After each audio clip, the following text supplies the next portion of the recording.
Their stories really make for terribly dull reading.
Didn't you?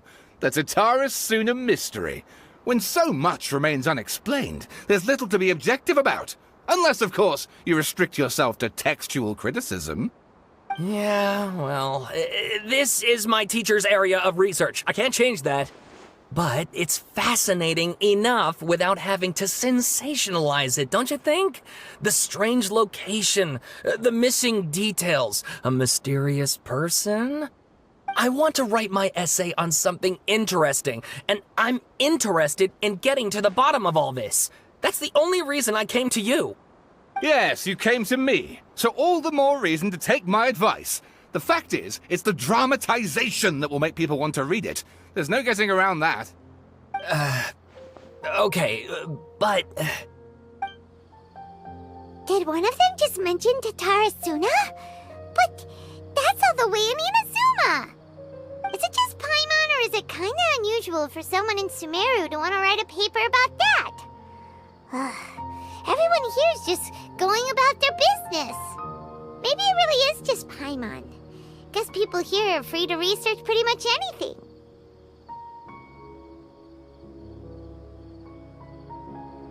Great! Let's go find out what this Tatarasuna mystery is all about.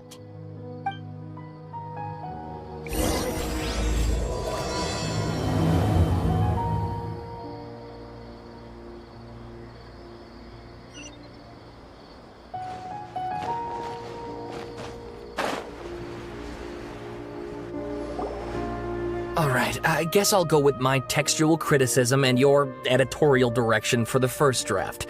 I have a feeling that the missing Kabuki Mono will end up being the main focus of this paper. If only we knew where to find that traveler. From what they say about her, this seems like the kind of thing she'd know about.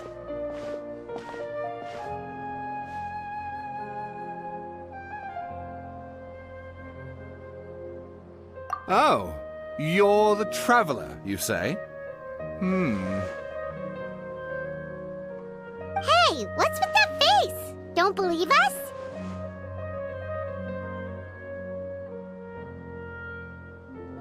No, of course I believe you. Actually, I first heard about your great exploits when I was still in Inazuma. This is my first time coming face to face with you and your mysterious silver-haired companion. I couldn't believe my luck, and out of force of habit, I started, examining the evidence. Sorry. Oh, Sawada, for the love of... Sorry, we don't get out much, so our social skills are kinda lacking. Traveler, I hear you've helped many people a great deal and been to many places. Would you be able to tell us about Tatarasuna? Actually, we don't know much about that place either. In fact, we only came over here because we heard you talking about it and wanted to learn more. I see. My teacher chose this area of research as a personal challenge. He said it's difficult to get into because even Inazumans don't know much about Tatarasuna's past. But who'd have thought that... If you don't mind, I'd love to show you all my outline for the book I'm writing about Tatarasuna. Hold on, Sawada. Don't you think that's a bit of a deep dive for a first read? Well, fair point. In that case, please ease yourselves in gently by taking a look at Akaba's latest essay draft. Let me give you some background. This all started with the discovery of some records in Tatarasuna. The writings mentioned someone by the name of Mikoshi Nagamasa, who crafted a fine blade. But in the end, he threw it into a fire to destroy it, and killed his servant Katsuragi. Why? Well, no one knows. Apart from the swordmaker, his servant, and the one who wrote this all down, the records also mention a kabuki mono. This seems to be an Inazuman word for an eccentric stranger, someone who dresses funny or acts in an unusual way. That's right. Akaba's teacher has spent quite some time researching these events on the ground. This kabuki mono lived in Tatarasuna for a while before disappearing without a trace. And shortly afterwards, as Akaba mentioned, things got pretty ugly. So first this strange person goes missing, then a murder happens? Seems kind of fishy to Paimon. Yes, my thoughts exactly. So I helped out too. I asked everyone I could think of if they knew anything about what happened back then. And wow! Did I get lucky! Stop shouting! This part's important. I just wanted to make it stand out. It just so happens that a friend of mine works at the Government Records Office. He looked into it for me, and I can now confirm that all the aforementioned individuals did, in fact, live in Inazuma over 400 years ago. Even back then, Tatarasuna was already at the center of Inazuma's smelting industry. The man in charge was a government official named Niwa. Curiously enough, it seems like he went missing too.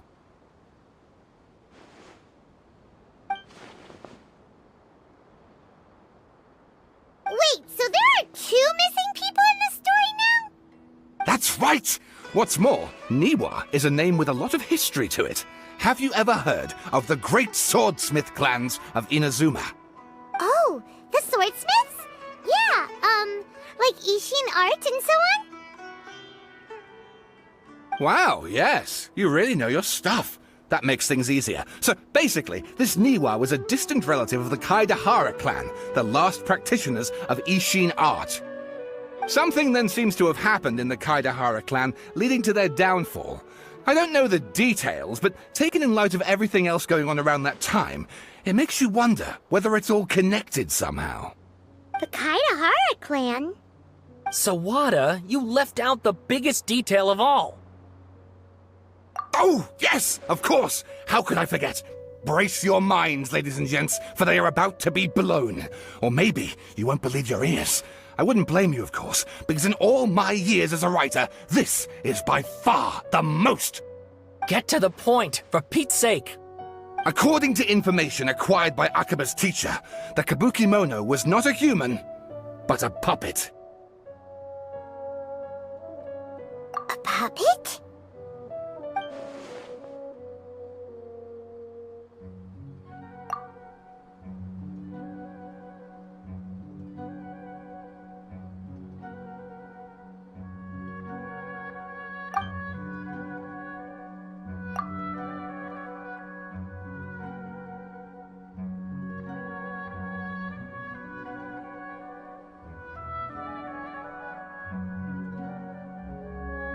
Aha! Judging by the looks on your faces, you do know something after all.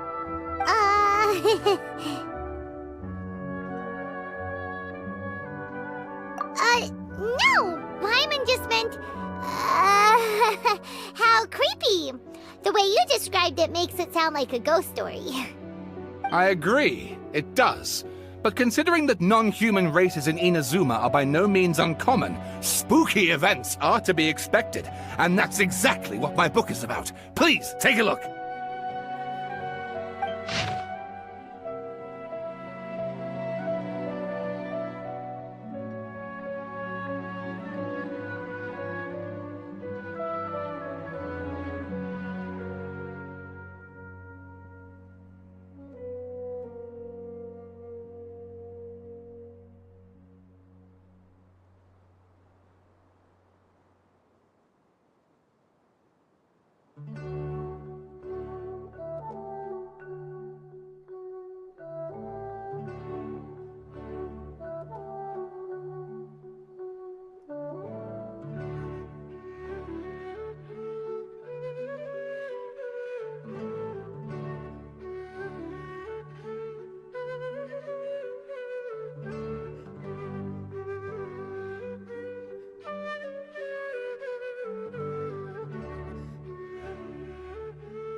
Oh, and please read my essay draft as well.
Sawada was encouraging me to follow his more creative approach, but I think essays should be grounded in facts.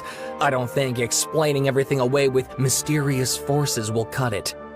Oh, how about if I plug the holes in Sawada's narrative with political intrigue? Like, I could put a turf war between rival factions at the center of the whole series of events. Wait, you're allowed to just make stuff up? Pretty sure you've gone from essay to guessay there.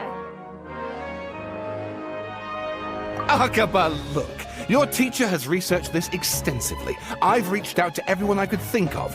Whatever information we have now is all that there is to know. This is as much detail as you're ever going to get. Besides, if there really was a political power struggle going on at anything like the level you seem to be suggesting, what hope would we ever have of finding out the truth? Good point. Okay, back to the drawing board, I guess. Give me some time. I need to find a new angle on this. We have some other stuff to do, so we'll have to say goodbye for now. Good luck with your essay! All right, thank you. If you find out any more info about all this, please do let me know. Thanks so much.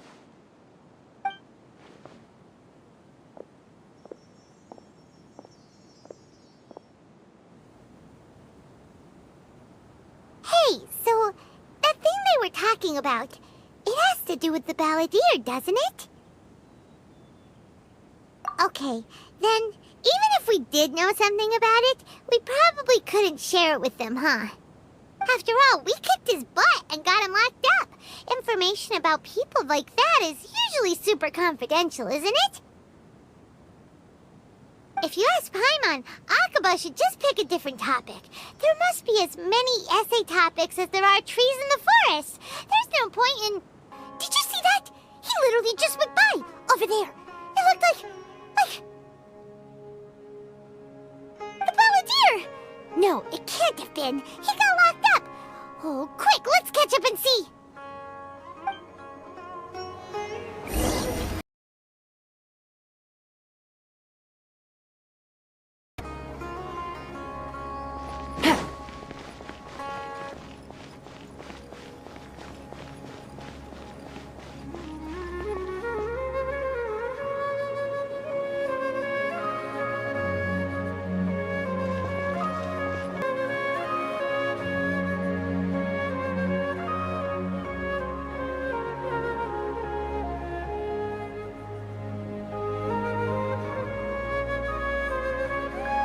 Navigating the world is a whole lot easier with a few different identities to choose from. Need me to come up with some for you?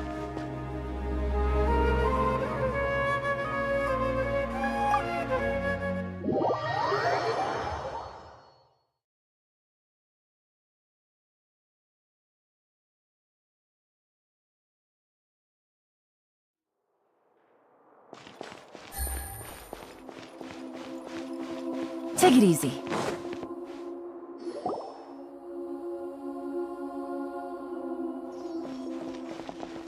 Traveler, Paimon, there you are. Nahida! Bad news. We just saw the balladeer strolling around in public. Did he escape or... Ah! It's him! Sure enough. You're here. Hey! What are you doing in the sanctuary of Surasthana? Aren't you supposed to be locked up? We made a deal, and he's gonna do some investigation in Irminsul for me. A deal? Huh. You sure you trust this guy? What did you expect? Why do you think Sumeru would keep me around otherwise? Or maybe killing me is all you can think about. But if that's the case, why haven't you done it already? Don't flatter yourself. It was... Nahida said there's still some mysteries in you to figure out. Ah, so if it were up to you, you'd finish the job? Guess I had you all wrong. There I was thinking you were just getting cold feet. Well, that escalated quickly. Not a good start. Could I ask you all to please calm down? But Paimon's worried about you, Nahida. Don't let him trick you. You've seen it all. Don't you dare try to drive a wedge between us! As long as the terms are reasonable, I don't think there's a problem in making a deal. Even with the balladeer. Well, I for one have no reason to doubt you. Considering you even struck a deal with the doctor. Yes, one in which I gained valuable information. You'll come to understand more about that in the fullness of time. The balladeer's power was all but completely spent after your battle. He's no longer strong enough to be a strategic threat to us. That puts him in quite a precarious position. Plus, he's a former Harbinger with knowledge of many of the Fatui's sensitive secrets. Being stuck here in Sumeru could make him a sitting duck, depending on how the Fatui plan to respond. Wait a second. Farmer? You mean he's not a Harbinger anymore? I take her, so... Sometimes it's you using them, other times it's them using you. Most human relationships are this way. Certainly all the stable ones are. That's how it was between me and the Fatui, and also between each of the Harbingers. So as long as you have some value to offer, nobody will ever abandon you. But after recent events, even I have to admit that I'm not worth quite what I used to be. Well, if the Fatui are gonna reevaluate my utility, I need to have a backup plan for myself. As we discussed, I don't like causing harm to living beings, and you said you need protection. So, why not join forces with us? I think these two have made their objection to that idea fairly clear, don't you? And they're your friends, so I guess you'll be siding with them. Yeah, obviously! Nahida, don't listen to him! Then let's put that discussion to the side for now. We still have time. Today can be a trial run. Where we go from here will depend on how well we manage to cooperate today. All right, then I'll do what we agreed. Good. Go now, and keep in touch. Nahida, are you serious about this? Yes. I have my reasons for this decision. In fact, I'm largely doing it for your benefit. Yes. As I told you once before, there's information about your twin in Irminsul. Oh, yeah. Actually, that's the whole reason we came to see you today. So, you have an update on that? Mm-hmm. You may remember me mentioning that the Fatui had not included your twin's details in the Descender category. This is an extremely important point. It's possible that the Fatui have other information that even I don't know about. And since the Balladeer used to be one of them, he'll be better acquainted with this information. The power to connect with Irminsul when he almost became the god of a new era. Even though he no longer has the Gnosis, some traces of its power remain in him. He can still connect. The amount of information in Irminsul is vast beyond description. Sifting through all of it without knowing what to look for would take too long, even for me. So I asked the Balladeer to search in Irminsul for any information about the Descenders. He's more familiar with this kind of information, and should be able to find it more quickly. Exactly! Or what if... Paimon just doesn't trust him! He's treated us as enemies every time we've run into him! I understand. But sometimes, everything is dictated by which side you're on. How things will go in the future depends on what information he brings back. And Traveler, I know what your heart desires most of all. Our minds have connected several times before. There is a corner of your heart reserved for an intense longing. A feeling of being all alone in the dark, searching for the one candle whose light still burns. As Sumeru's deity, it is my responsibility to be on guard against the Balladeer. But as someone who counts you as a friend, I want to do something for you. If this deal with the Balladeer can give you the answers you've been longing to find, then it's worth it. It's my pleasure, really. You're Sumeru's hero. You've more than earned it.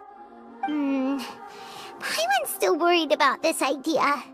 Is there anything we can do to help? I was going to contact you about that, but then you suddenly showed up on your own accord. Seems like we have a telepathic connection. In fact, I was going to ask you to supervise the Balladeer on my behalf while he carries out the task I assigned. Even though he only has a fraction of his full power left, that's still a fraction of a former Harbinger. If you could accompany him, it would put my mind at ease. Of course, I'll be there to help guide you through Irminsul from the outside. Great, thank you. Prepare yourselves. I'm going to transport you into Irminsul.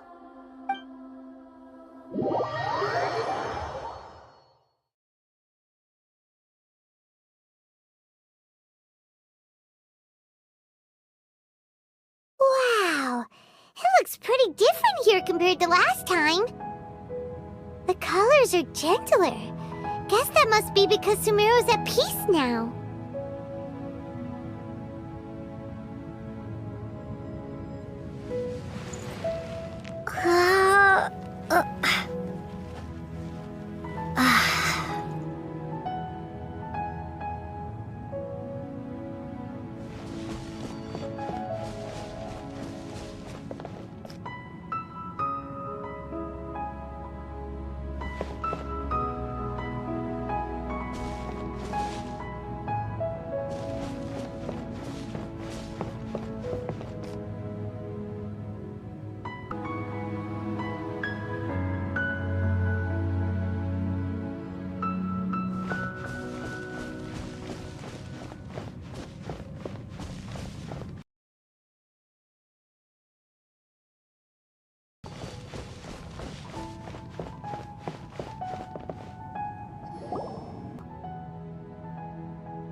Shut your beak, jailbird!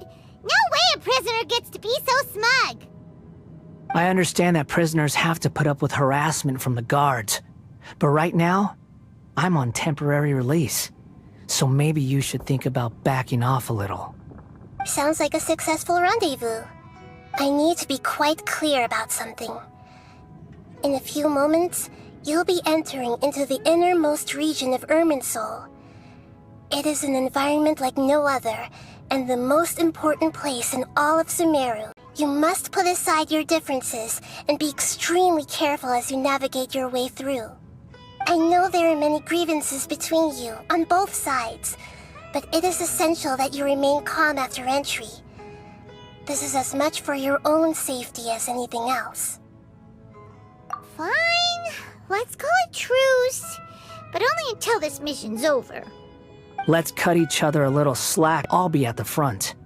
It's my job to lead the way and get rid of any obstacles in our path. All you have to do is keep your pretty eyes open and try not to fall behind.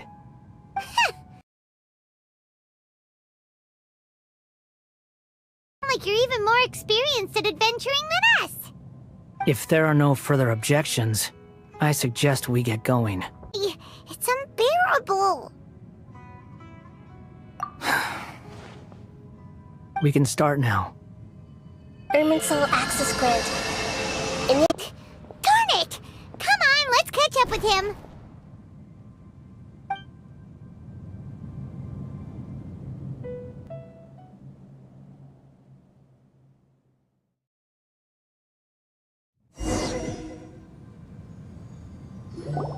Wow! So this is the inside of Irminsul. Ooh, Paimon's never seen anything like this. And it feels like a sacred place. Why is it that Paimon just wants to do the opposite of everything he says?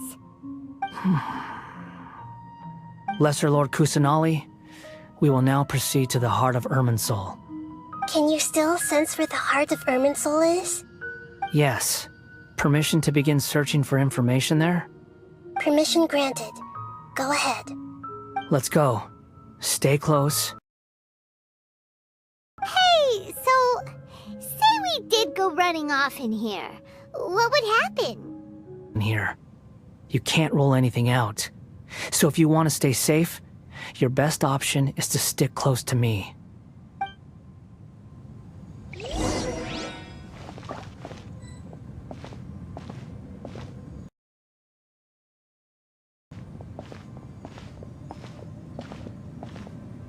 Careful not to touch them.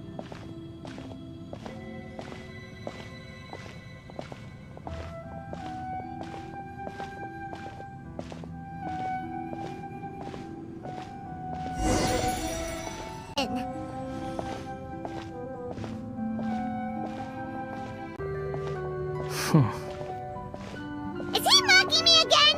What is it this time? There's a time and a place to lie, but this definitely isn't it. So why don't you relax your guard a little?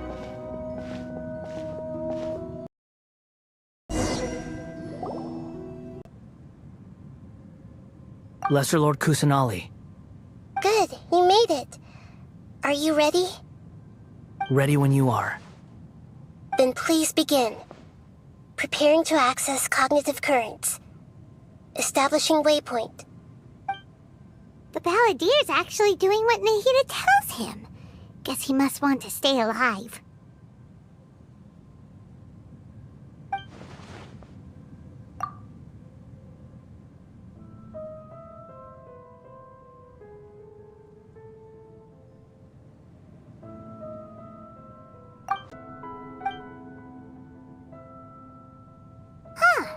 For once, we're the ones with nothing to do.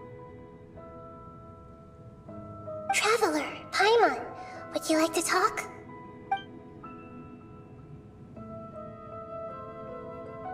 Yes, I've also invited...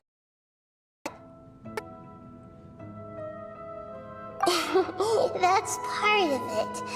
Plus, we're all friends. There's nothing wrong with us talking like this once in a while. Paimon's never tried this before. This is great! So, Paimon's been wanting to ask you something. Don't you think the Balladier's a bit of a walking contradiction?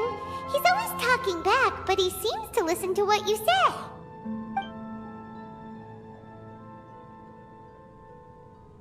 As I've told you before, there are still some mysteries for him that he finds some answers.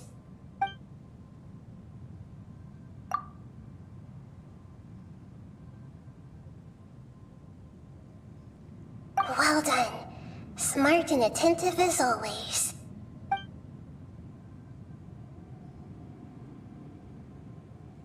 It's true. Betrayal turned the Balladier into the person he is today. Huh. Paimon thought nothing could get under that guy's skin. Turns out, he can get hurt and angry just like anyone else. Everyone has a history, Paimon. Even if you're a puppet created by the Archon. Speaking of puppets, we ran into two people at the Academia today talking about an essay.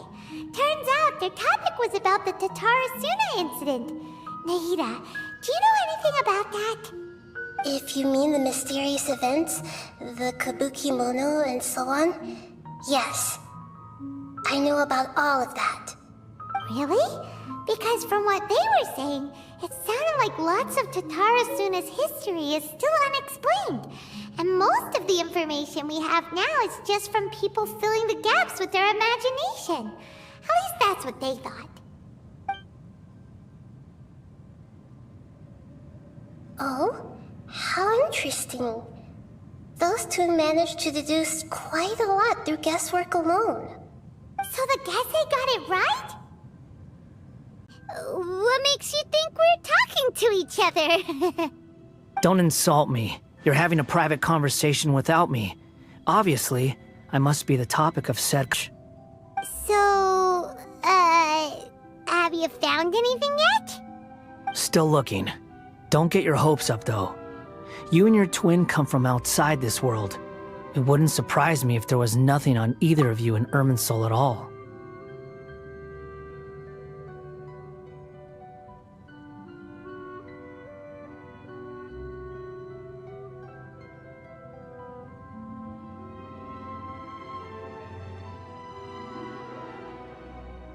Wait! How did you know about that? Did Nahida tell you? It's not like we've never met before. And anyway, you're world famous. It'd be more surprising if I didn't know a few things about you. Wait. This light. It looks similar to those saplings. What could it be? Anonymous data. Hey, don't you forget the agreement! You have to share it with us! Shh. Just wait. Mr. Niwa, are you certain this is worth the risk? We are talking about Tatara Suna's furnace, after all. It may not pay to act rashly. There's no one else who can enter the furnace. It has to be me. Is that so? Well, since you insist. It's...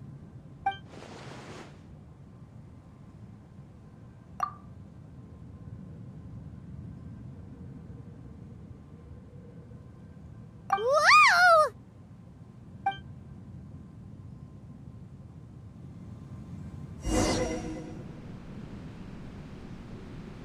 I have been in Tatara Suna for some time now. You have shown me great hospitality, as has Mikoshi Nagamasa, and indeed, everyone else.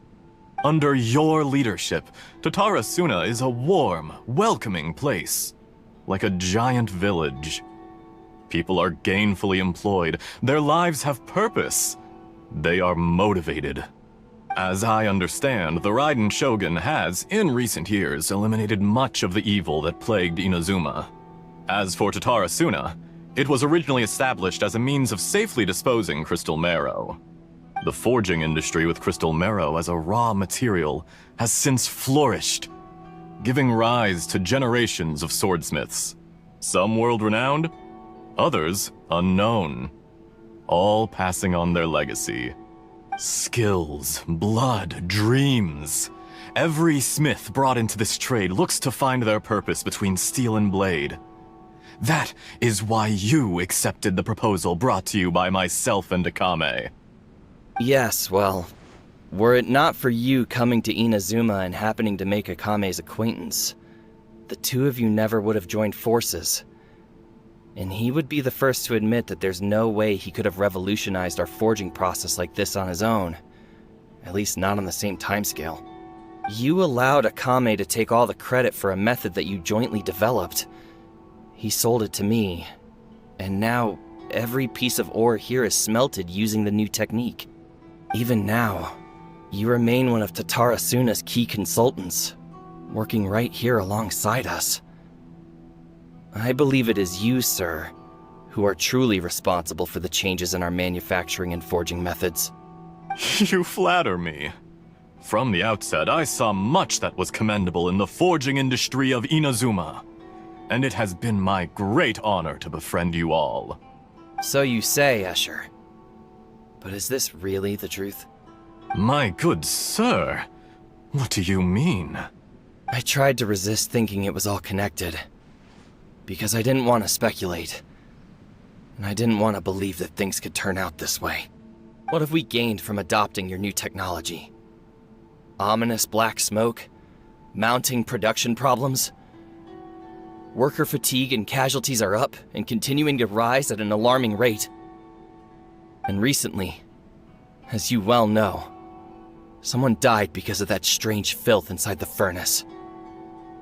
We've kept the truth from spreading outside, but still, I suspect you understand it better than I do. None of the people who went out to get help have come back. Now, our mutual friend, the Kabuki Mono, is taking the Golden Feather to Narukami Island to seek an audience with Shogun. This is our last hope. But that doesn't faze you, does it, Escher? Nothing does. Otherwise, why would you still be standing there with that smile on your face? I'm just surprised that you finally chose to be so sincere. I'm sure you've been harboring these suspicions for quite some time. Mikoshi Nagamasa may have noticed that there was one common denominator among all these events. Namely you, Escher.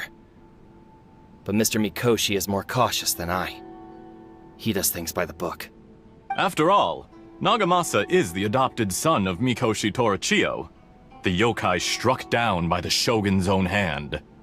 If he truly seeks to redeem his family's honor, an abundance of caution is well advised. You're well informed on the subtleties of his situation for a mechanic all the way from Fontaine. Are you sure you're not a little overqualified? Why, Mr. Niwa, are you suggesting I find a job as a diplomat? Sadly, I am so very attached to my craft. Enough, Escher. I'm here because an evil force is raging inside the furnace. And someone needs to take your new device inside the high-risk zone so we can absorb it and put an end to the problem. I'm in charge here. And I'm about to take some responsibility and head inside. Probably to my death. But what about you? What are you still doing here? Judging from the look in your eyes, you don't seem to trust me. Drop the act! We're past that now. Whoever you are, it looks like your plan to destroy Tatara Suna has worked. I just want to know what you're still doing here. What's left? Don't you have all your answers by now? Honestly, I'm just waiting for the right moment. A moment like this, where you finish talking and I stop you from entering the furnace. You...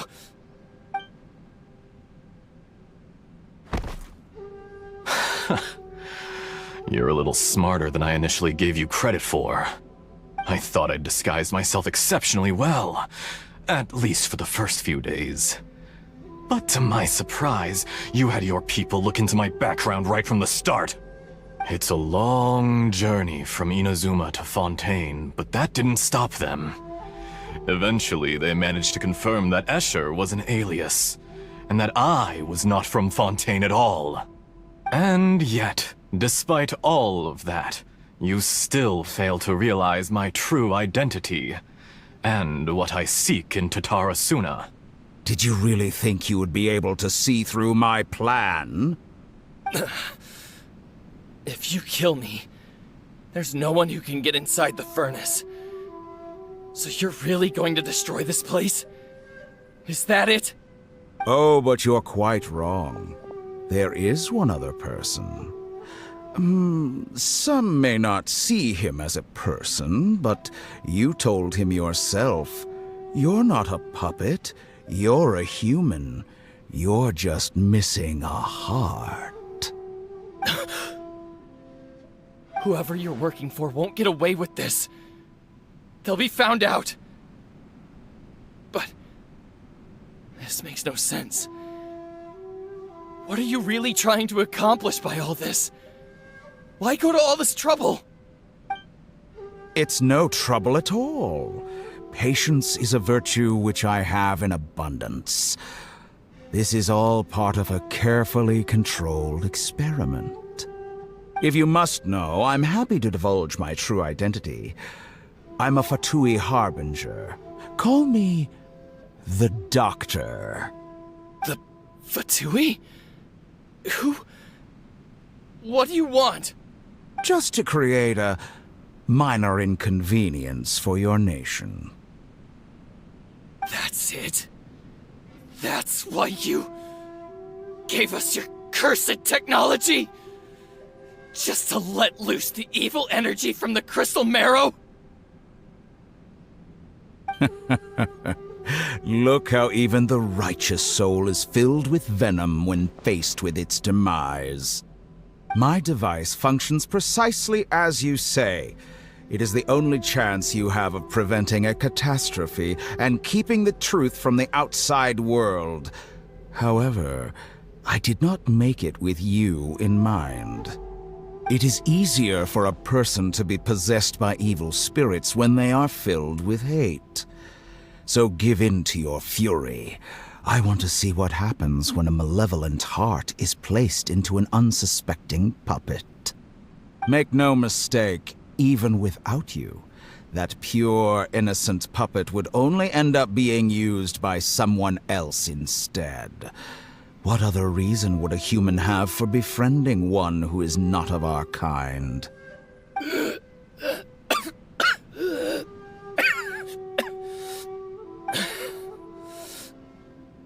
If you give him my heart, tell him that both Nagamasa and I see him as one of us.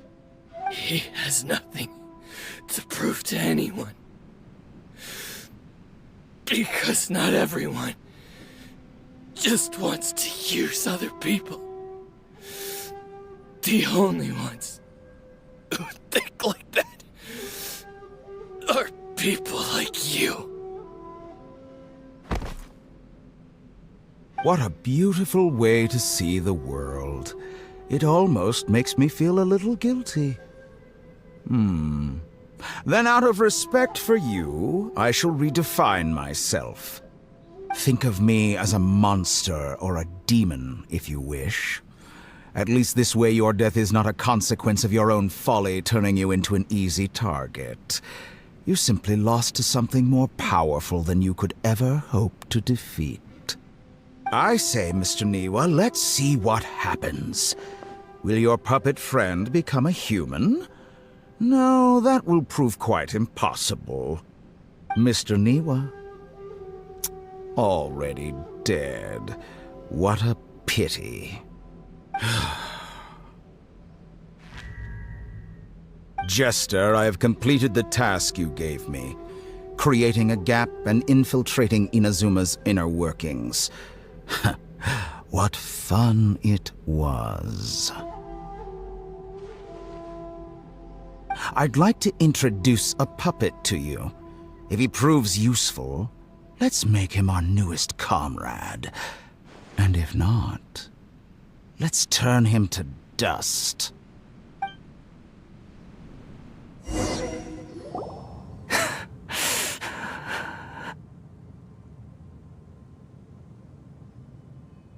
Hey, are you alright?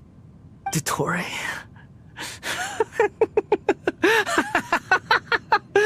Dottore!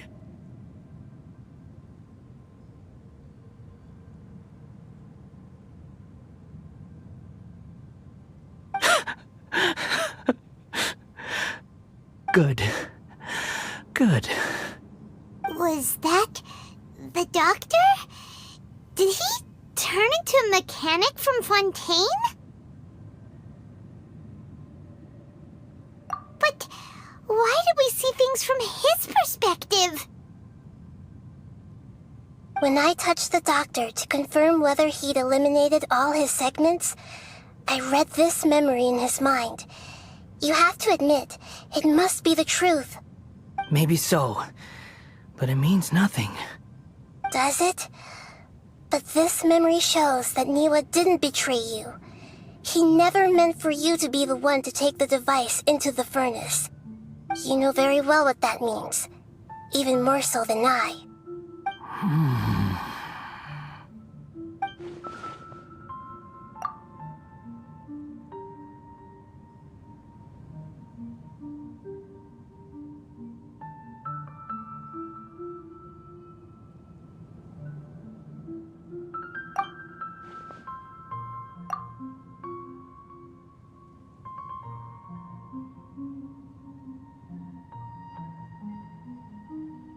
Let's give him some space. He looks really mad. Paimon doesn't want to be anywhere near him right now. We need to give him some time to process his emotions.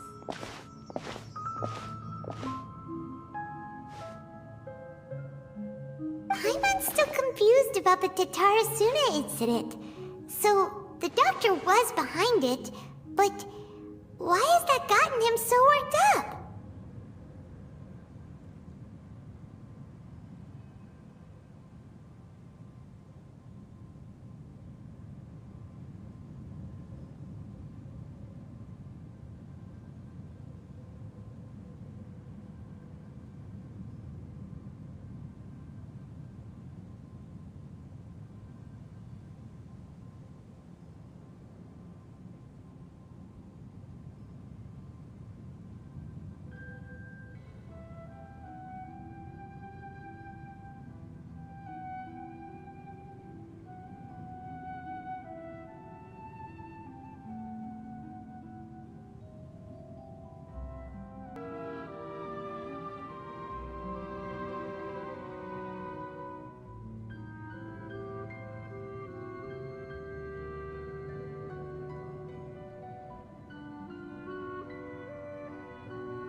Nobody has ever deceived you like that, Paimon. It's natural that you find it difficult to understand. Perhaps he needed to learn this someday.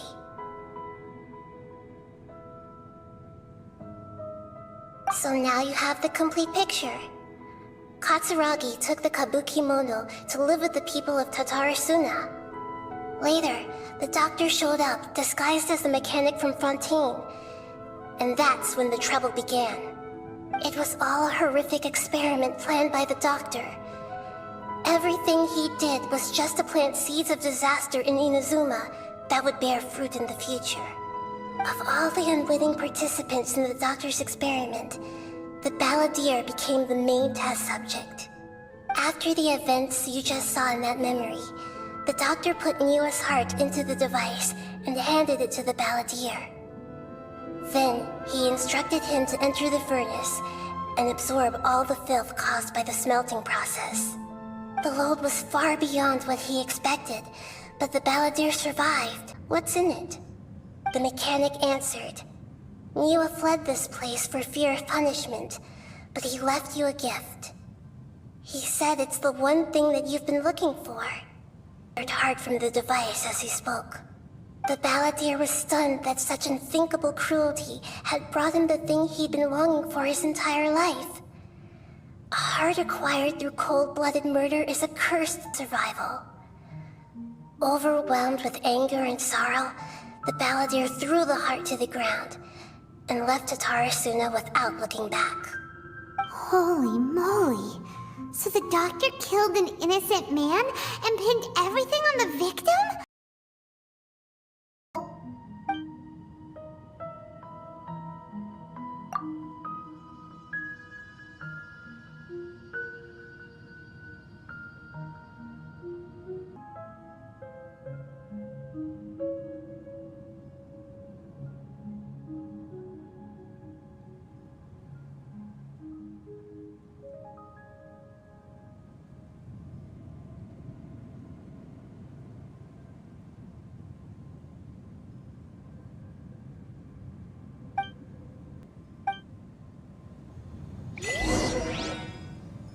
Tori, you brazen-faced... Niwa didn't run from justice. You killed him.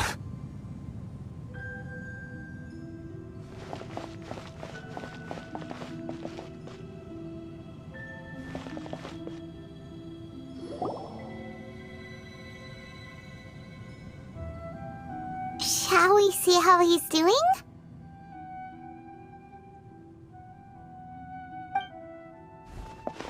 Hey, you alright? That's a scary expression. Are you worried about me? If we didn't have such a history, I'd almost think that qualifies me to be your friend.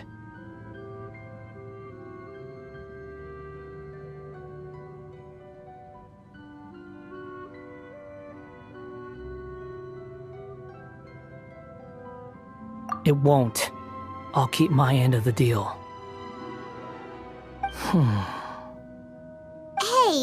aren't you investigating the stuff we want to know about? I were here. Descenders. Anyone who comes from beyond this world is not counted as part of Teyvat. Oh, does that mean we have to leave empty-handed?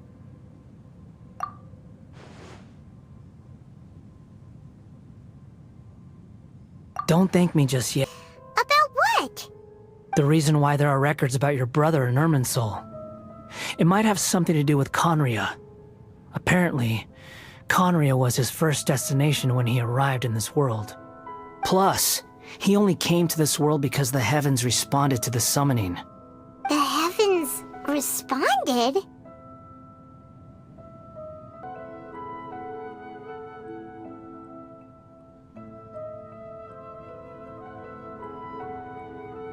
I don't know the details.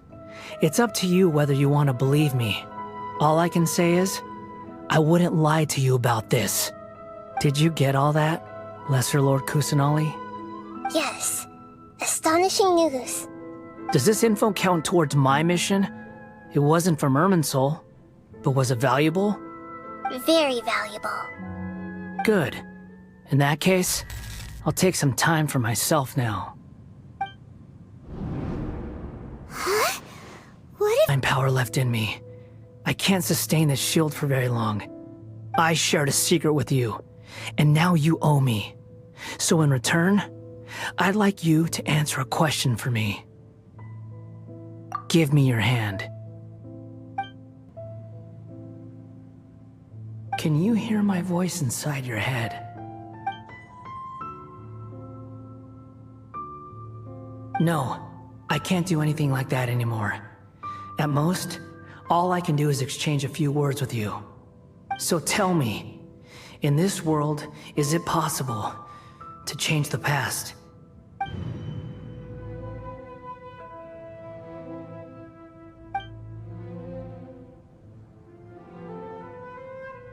Done. Huh? What the?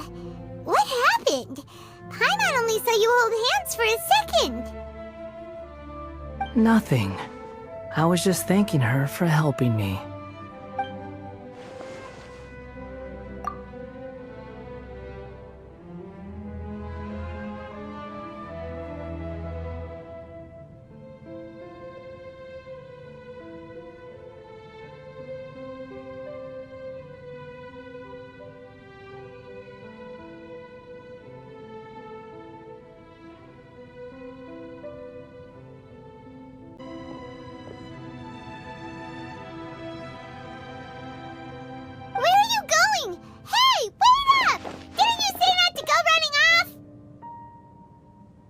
Fast reaction time, but I don't think we'll be seeing each other again. From this day forth, the names Balladeer and Kabukimono will cease to exist. Those who died in Tatarasuna because of me deserve another chance at life. Hey! Balladeer! Don't do anything stupid! They are. But if a colony of harmless ants isn't threatening anyone, I guess they deserve to be left alone. Luckily, everything can be set right. It's time to solve this once and for all. Balladeer! Him somehow!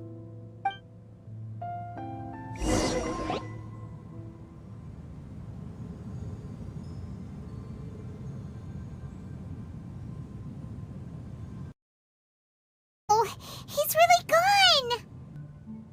Traveler, Paimon, Balladeer, what happened just now? I was suddenly cut off by some kind of power. It was the Balladeer's fault. He shut you out! I didn't think he'd be capable of something like that with so little power left. Did he keep some of his power hidden when he was defeated? Or did he achieve something beyond his abilities, and it took everything he had? Where the heck did he go? Ugh, it's all our fault. We were supposed to keep an eye on him. Sorry, Nahida. Don't be. It's not your fault. Please, let me handle this from here, even though I'm not sure I can solve it.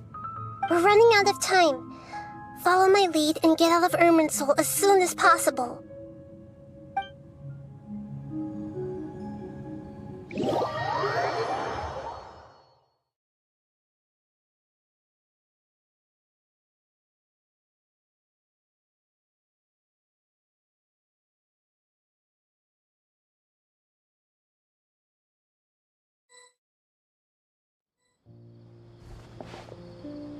We're out!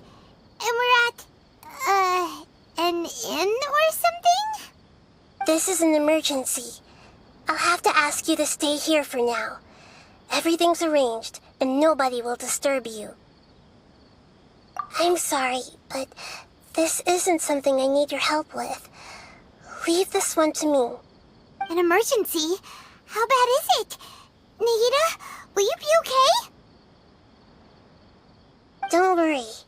If my assessment is correct, though there may be some minor disturbances, it won't lead to a disaster. Please rest and recover your strength here until I say it's safe. Her voice has gone. Paimon can't shake the feeling that something really big has happened. What do you think the Balladeer meant? And why did he suddenly grab onto you before?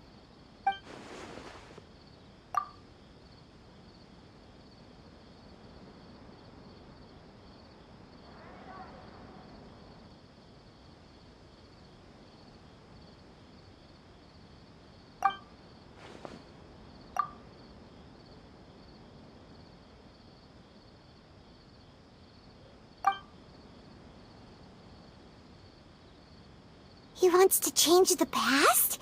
But surely that's impossible! Right! You can't just rewrite history! All that stuff happened already in real life! It's like, imagine Paimon drank all the water in this inn. Even if no one was there to see it, Paimon would sure as heck remember drinking it!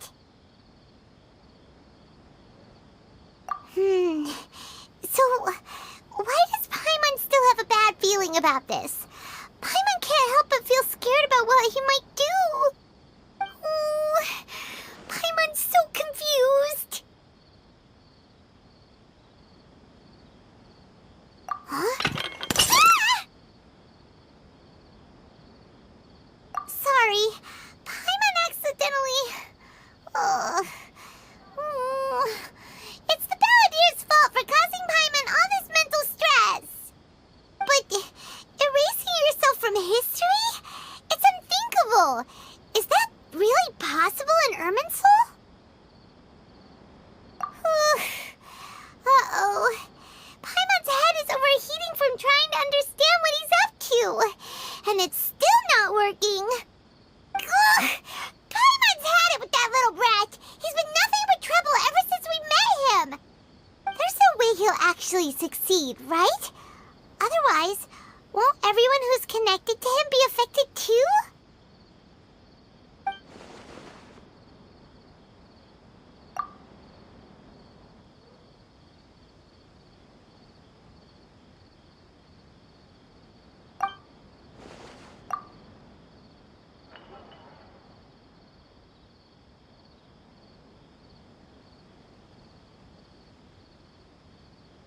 There's nothing we can do about it at this point. Hey, have you got any ideas on what we should do next? Seems like now there's nothing left for us to do but to go to sleep. But Paimon's still so worried. Paimon won't be able to sleep a wink tonight. So, how about, we list all our favorite foods to take our mind off things? Heck, if that doesn't work, Paimon's probably gonna collapse of anxiety here. Alright, Paimon will start. First dish. Munstack grilled fish. Oh, and chicken mushroom skewers. Tea break pancakes. Cream stew. Sauteed matsutake. And Drayon chili chicken. Almond tofu. Satisfying salad. Oh, also Adeptus Temptation, golden shrimp balls, triple layered consomme, lotus seed and bird egg soup, and...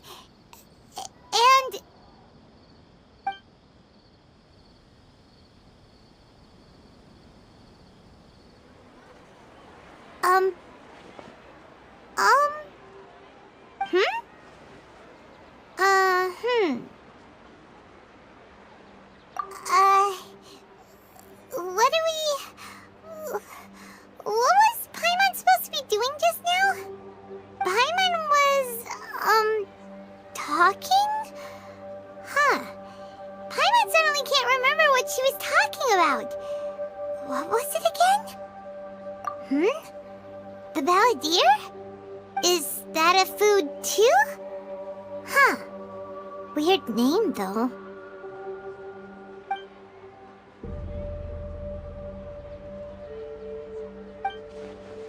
Your eyes are like saucers. Was it something Paimon said? So, the Balladeer. Is that someone's name? 'Cause it sounds like a nickname or something.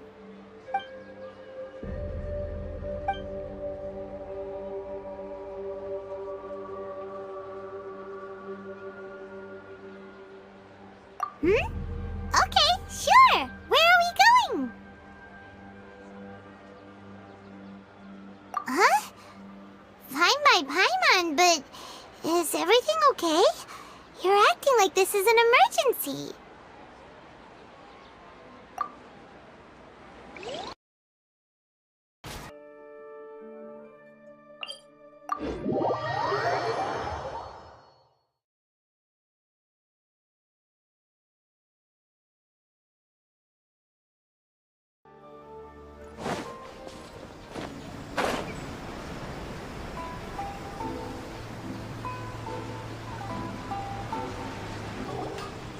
We've made it to Amanoma Smithy.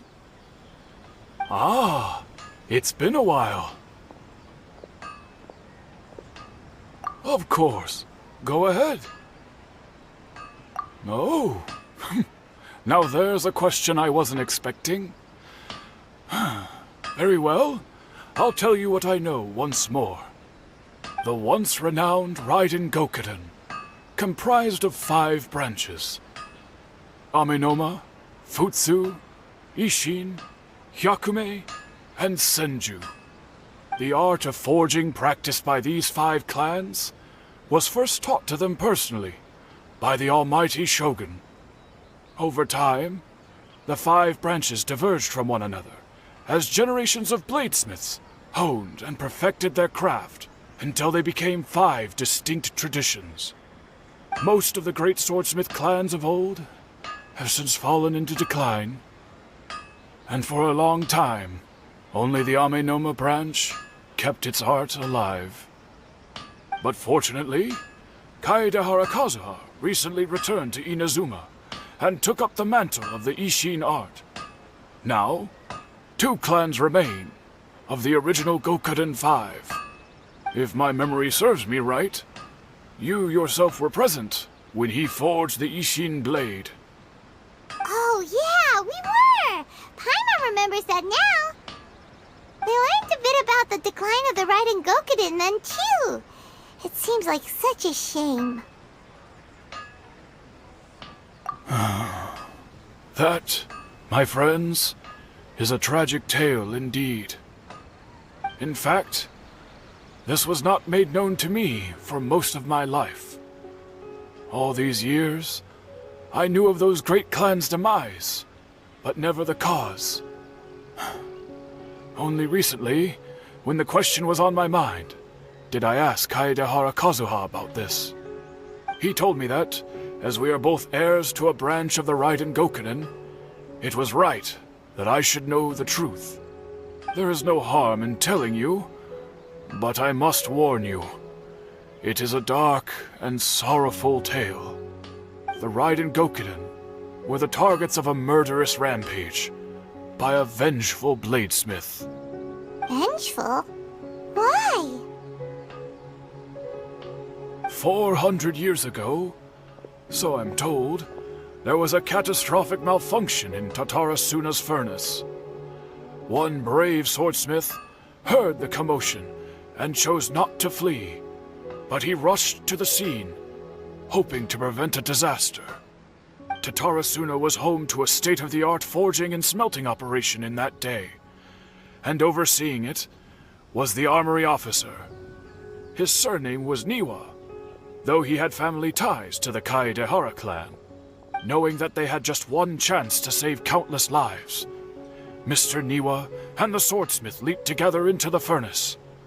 The furnace quickly stabilized, but neither of them made it out. The smith's death, though heroic, dealt a devastating blow to his family's fortunes. His orphaned son was left to fend for himself, and grew up deeply resentful at the world. In his heart, the whole of Inazuma was culpable in his tragedy. He hated the almighty Shogun for her apparent indifference towards his father's death, and he hated everyone who had done nothing to try and save him. Powerless and destitute, the only legacy he had to pass on to his children was his hatred. Generation after generation bore this grudge, living in utter misery. Alas, If only the story could have ended there. But 100 years ago, the then head of this family reached the end of his wits. He could bear their fate no longer, and yet he could do nothing to change it. Finally, he made a drastic decision to take revenge on the Raiden Gokuden. In doing so, he sought to vent his pent-up anger and shake the very foundations of Inazuma's forging industry. In his fury, he murdered indiscriminately, killing even bladesmiths from the Hyakume clan which he belonged to. His goal was absolute, the devastation of all of the Raiden Gokuden. But when he came to the Kaedehara and Kamisato clans, his killing spree came to an abrupt end. He failed to catch them unawares. They fought back fiercely, and they did not spare his life. That is why the Kaedehara clan and their Ishin art survived that day. I suppose they were the lucky ones, under the dire circumstances.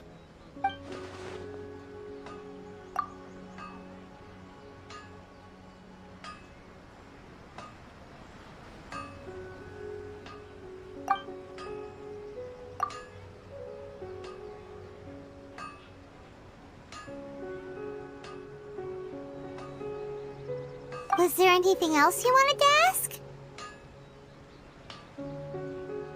Kazuha? Why, yes. Just yesterday, in fact. We spoke for a while over some tea. He seemed well.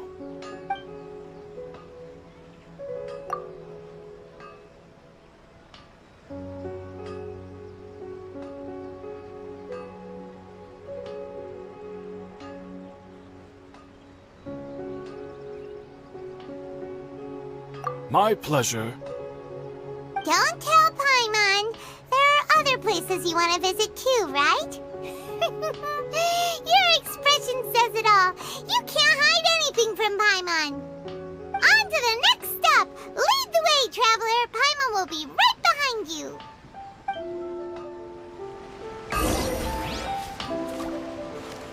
Okay. No power to move mountains.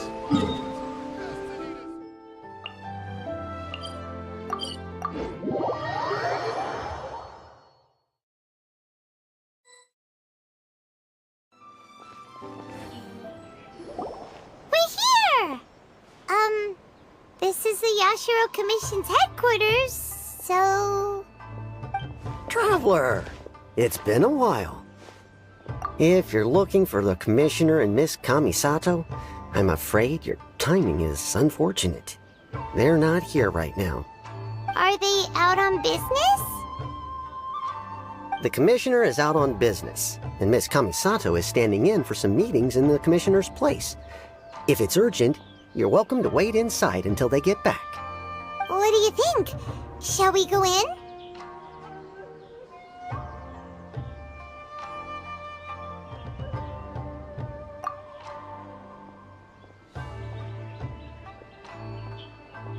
If it were anyone else, I couldn't allow it. But seeing as you're so close with the Commissioner and Miss Kamisato, I think it should be okay. We'll be heading in then. Thanks!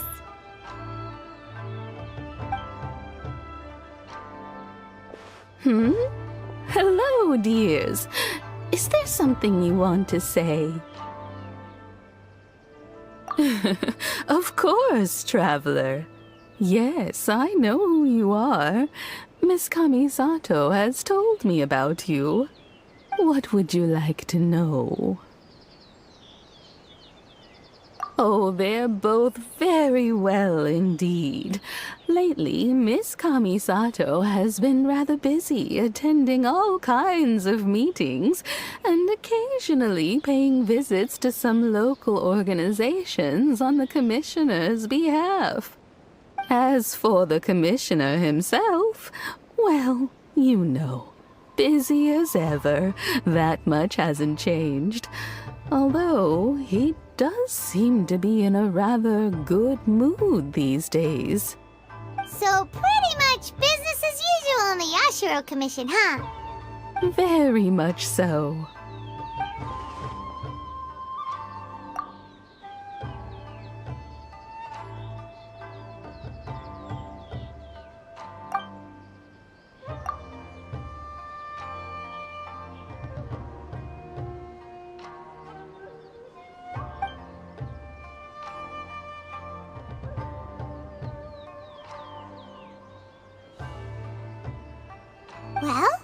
Got any more questions?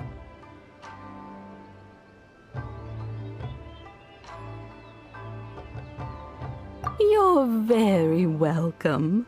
In fact, I would love nothing more than for you to come and visit more often. But I'm sure you must be far too busy to have time for that. Miss Kamisato talks about you all the time. She seems so thrilled to have you as a friend, and she's always saying how talented you are and how much she admires you. I must say, many things in Inazuma seem to have taken a turn for the better since you arrived here.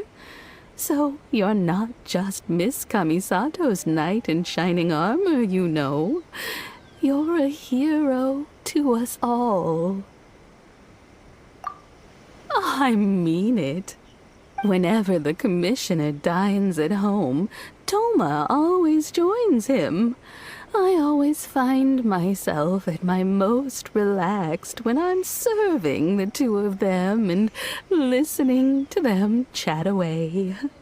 The commissioner has such a busy schedule that he doesn't always have the chance to take his meals at home, but given the opportunity, he always prefers to dine here. They say it's because Toma's a much better chef than most. Oh, the commissioner is so fond of home comforts.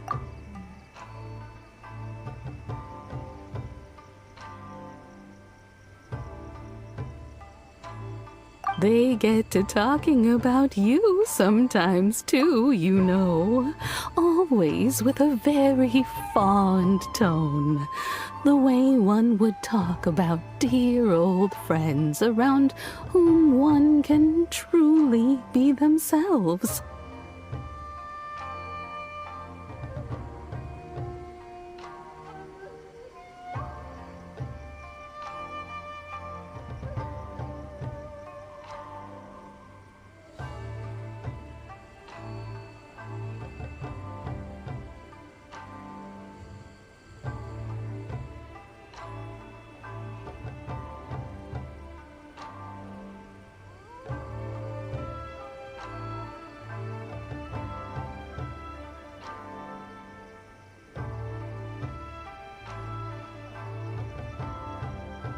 Miss Kamisato occasionally joins them as well. Whenever the whole family gets together and they start talking about people they've met and experiences they've had, you always get a mention.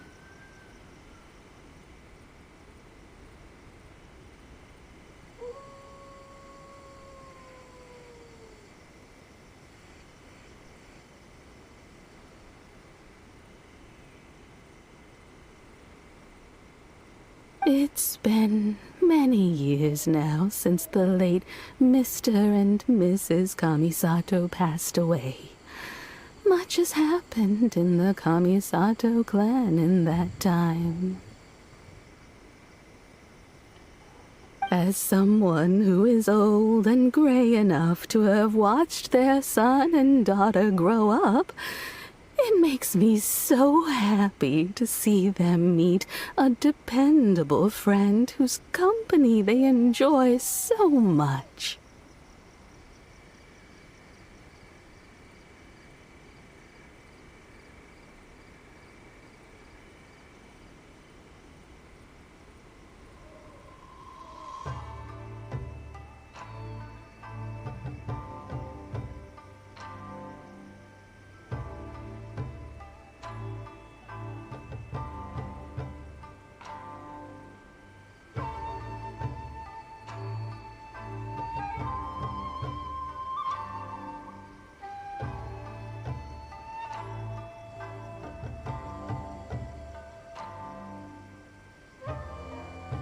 So, In the future, if you ever do have the time, please know you are always very welcome at the Yashiro Commission headquarters. There will always be at least one old lady who would be delighted to have the pleasure of your company. Wonderful. Thank you. Paimon likes it here too! Also, you were saying something about the food here being really great. Paimon's itching to try it. We may just have to invite ourselves around for dinner sometime. Paimon meant we should come pay a visit again real soon. Ideally around dinner time. Of course. You're always welcome. Alright, goodbye for now. Where are we going next? Great! Goodbye, ma'am! Don't worry, we'll see ourselves out. All right, then. Take care now. Hope to see you soon. Oh, are you two leaving already? Yep, everything's taken care of now. Don't worry. Very well. Safe travels. Goodbye.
Something or someone? Do my eyes deceive me, or is that the Traveler and Paimon? Xavier? What are you doing here? I was in the general area, and now I'm in this specific area. There, that's me. You might be able to help. Certainly do. I've researched the furnace here in some depth. If there's anything you want to know, just ask away. Like the back of my hand? Make no mistake, I have been here a good many times before. Not only that, but I've met people in Inazuma whose families used to live in Tatarasuna years ago. The history here. Oh, history is one of the most foremost forging and smelting operations in the nation. Goes back around 1,000 years. Still, the furnace has had a couple of serious maintenance issues along the way. A couple? When exactly? One was just in the last few years, the other was several hundred years ago. A fun fact, I'm not the first Fontaine tech guy to come and work on it either. There was a guy back then, too. They say he was a mechanic who consulted on a technology upgrade. It seems like the technological collaboration between our two nations goes back a long way. How about that?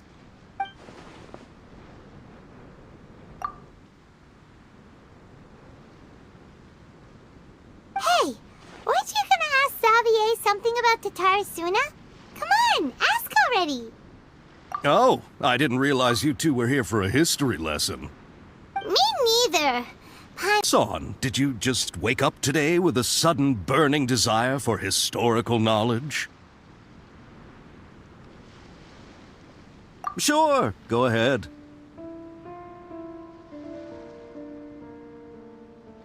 A kabuki mono? No, I can't say that I have.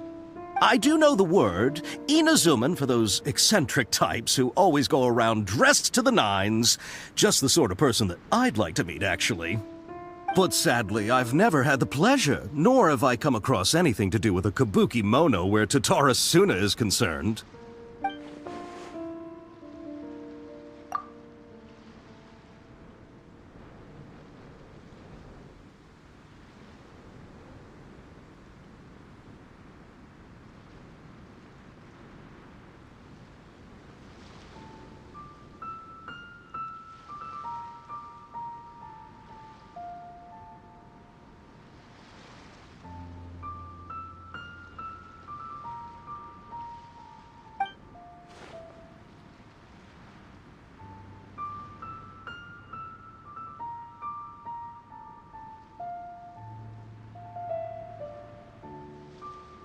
Of course! Don't mention it. Oh. Looks like you got all the information you're looking for. Sure, but what's up with you today? Whatever it is, it seems like it's really... Keep your smile, Spinal Crocodile. Hey, don't mention it. Alright, let's head off and go meet Nahida.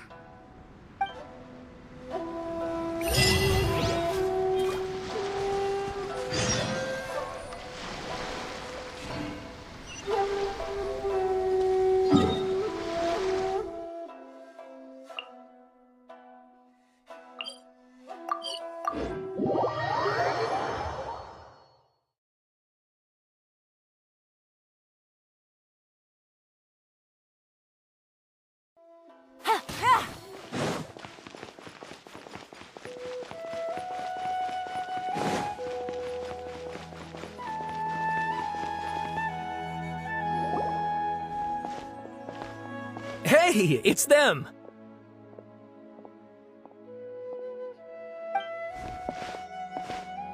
Akaba, Sawada, you're still here?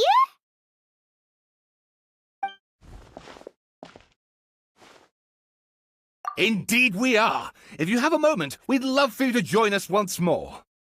We have time. What do you want to talk to us about? It's the same topic we discussed last time. Obviously. Still looking for more info about Tatarasuna, huh? Should we join them? Unfortunately, we haven't made any real progress. Huh? Oh, of course.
I presume you'll want to read mine as well. Here.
Well, what do you think?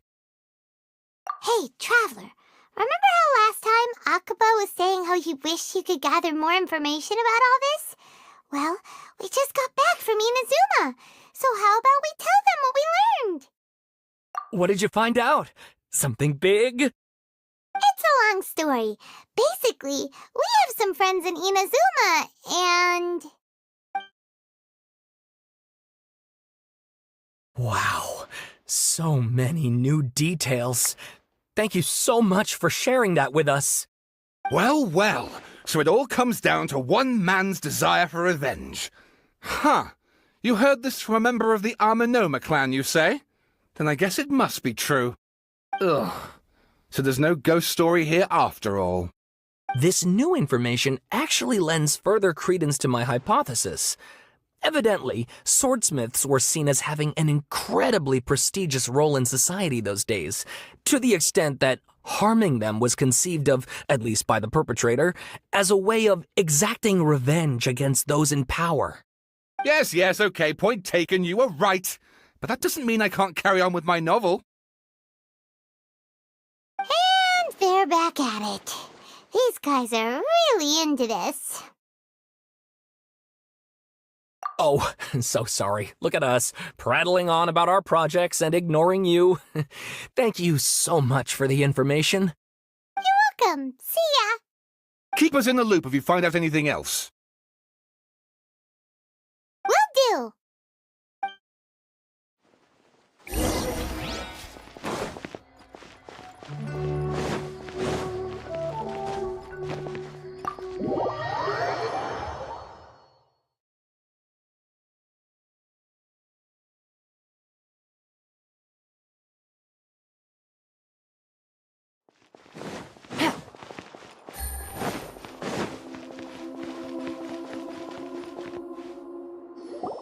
Nahida, we're here!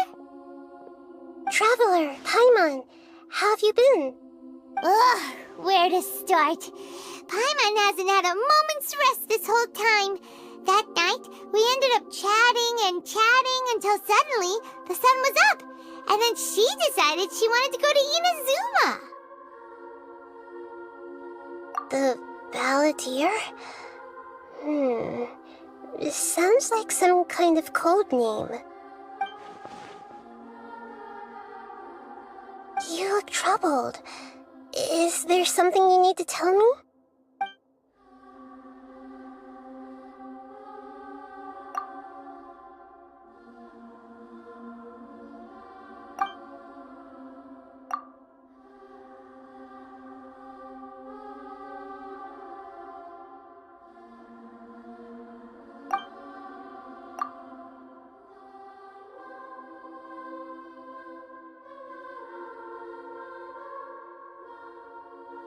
Traveler? Hey, what's wrong? You look so upset.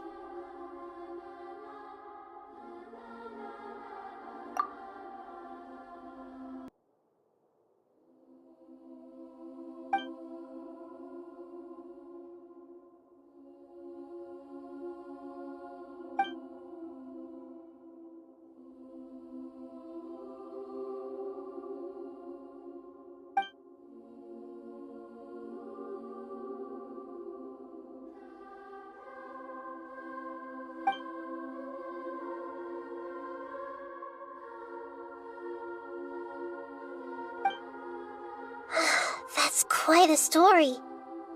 So, this puppet known as the Balladeer erased himself from Irminsul, hoping that he could change the past.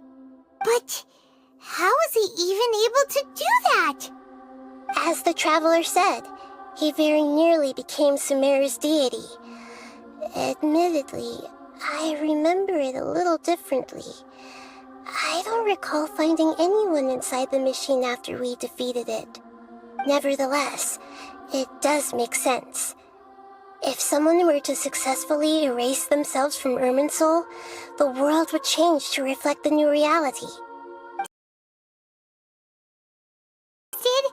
And we just struggling to imagine the kind of person who would dare go through with it. The traveler comes from a world beyond to that. That's why there's no information about her in Irminsul, and it also explains why any changes to Irminsul wouldn't affect her. So if there's anyone in the world capable of retaining memories from a past that has been rewritten, it's you. It's quite incredible when you think about it.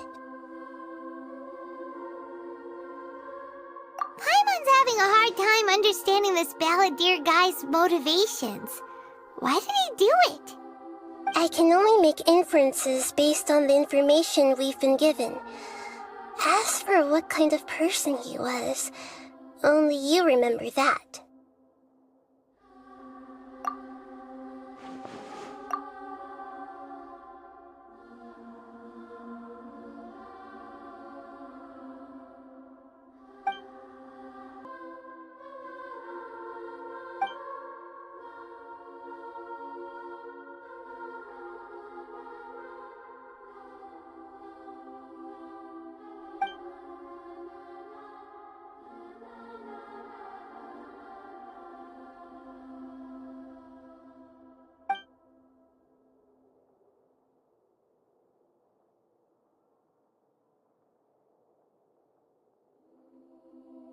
Something else worrying you? Something that you can't share?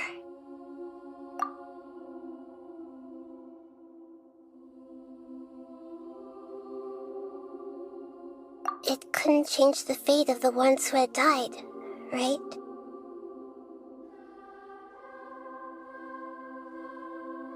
Once the Balladeer realized he hadn't been betrayed after all, it must have completely changed his view of the people of Tatarasuna. Now he saw them as friends again. He couldn't keep hating humans after that, and if he thought there was a chance he could save his old friends, it would be hard not to try. The story makes sense, every part of it. The Balladeer tried to achieve godhood with the doctor's help. He was unsuccessful, but retained the power to connect with Irminsul. That power then enabled him to change what was recorded in Irminsul and erase himself, even though he didn't have much strength left. Yeah, it does make sense, but it still ended in tragedy for his friends. It just feels so hopeless. He gave everything to do this, but it seems like he got nothing in return.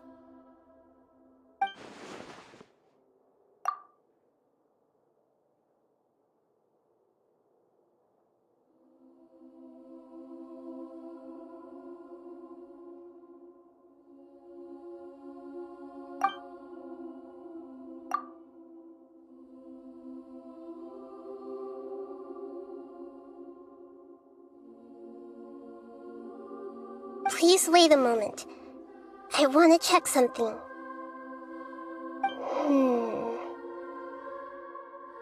Found it. This should be the one. It turns out that I have a strange way of confirming everything she has told us. You should take a look.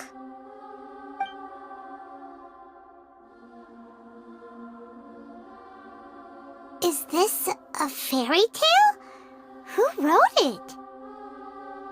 I authored this record myself. To do with the Balladeer?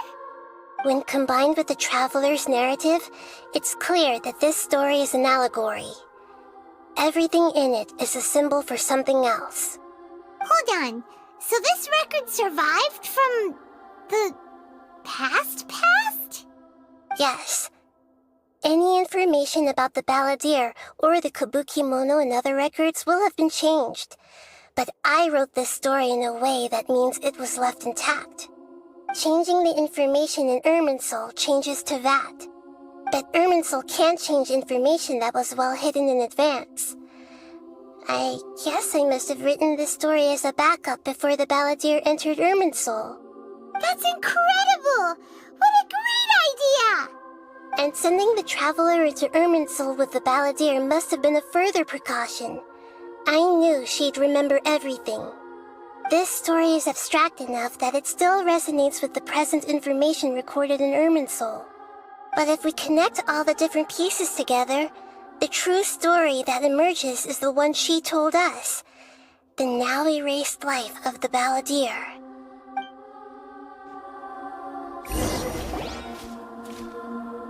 There was once a lone monster draped in fox fur.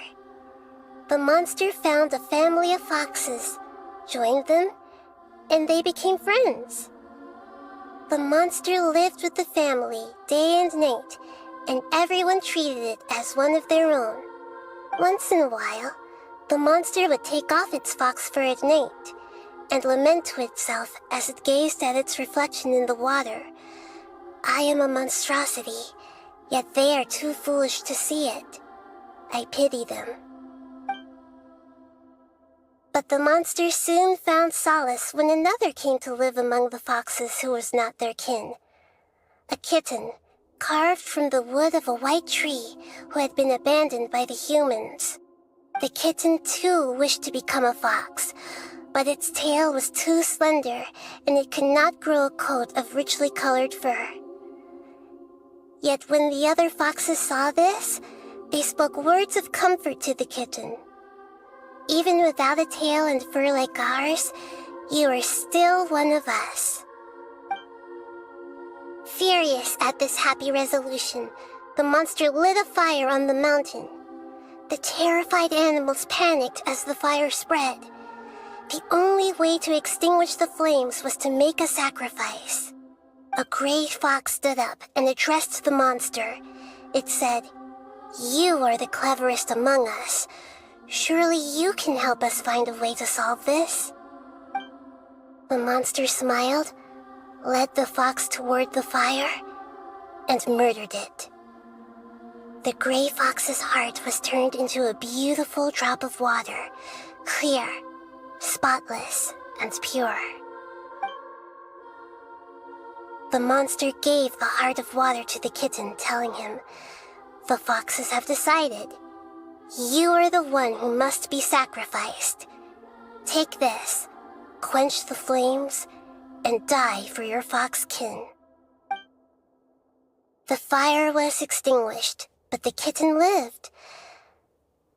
It left that side of the mountain and found a little bird who had a broken wing. The two promised they would spend their whole lives together, but the little bird did not have long left to live. It passed away soon after. After burying the bird, the kitten left the mountain for good. Never again would it cherish a single creature nor a single blade of grass that stood on that mountain. The kitten spent the nights wandering aimlessly, gnashing its teeth at the moon. How it wished to swallow the moon and devour the moonlight. If the world could only return to darkness, then it would finally be peaceful and content. I will become the new moon, the answer to everything. Then, no one will know that there were once birds, foxes, and cats in this world. And no one can know that they were different.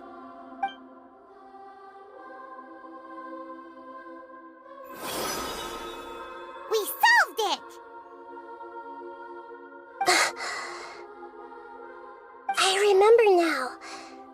This is not just the balladeer story. It is his very own memories. I made a backup so that it would be preserved no matter what happened. To become a god, he was experimented on and modified countless times. It was brutal torture, and the only reason he was able to survive is that he was a puppet. This memory was extracted from him by the scholars. Presumably, they kept it to have something to defend themselves with. Creating a deity was just the first step. Some of them wanted to be able to control it. That's why they backed up his memory for later use. I buried it deep inside one of my own dreams, and then hid it inside an allegorical story so that it wouldn't be altered. It's hard to believe that this person really existed, let alone that he tried to get rid of us on more than one occasion. Paimon has no memory of him at all. He completely vanished like a puff of smoke. The balladeer agreed to help me look for information about the Descenders, and although he was unsuccessful, he still helped you. Before he vanished, he confirmed an important detail, that Conria was where your twin first came into this world. We still don't know how the change to Irminsul will affect the senior ranks of the Fatui, but in all likelihood, they won't even remember their own Harbinger.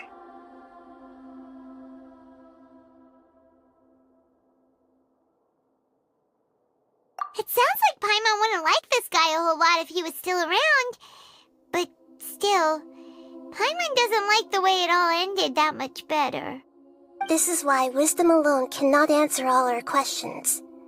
We look, we see, and we comprehend, but the question still troubles us. So the answer is not everything. People yearn to find the truth, choose their own destiny. To others looking on, this may seem like a pointless endeavor, but for him, the chance to act on his desire to disappear must have meant a lot. Never forget that even when we walk beneath dark clouds along a road filled with suffering, the light of wisdom is always there, guiding us toward a better destination. And that is what you have been doing all along. Yeah, Nahita's right. Cheer up! How about we go get something to eat? We can pick up this heavy conversation again later. Good idea. Paimon, why don't you take her out for a walk to clear her head?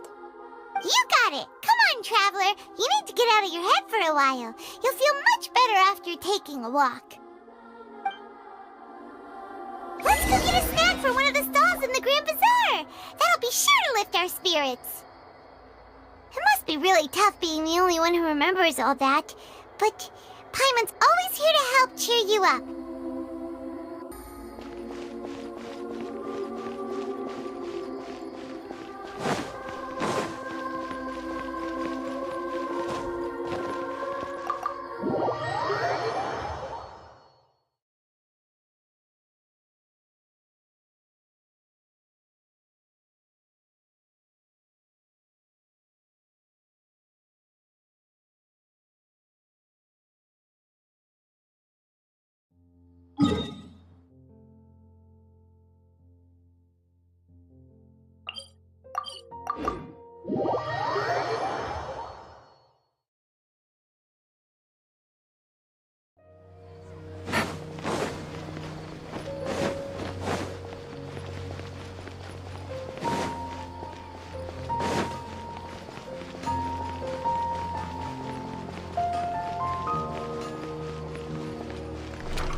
What should we eat first?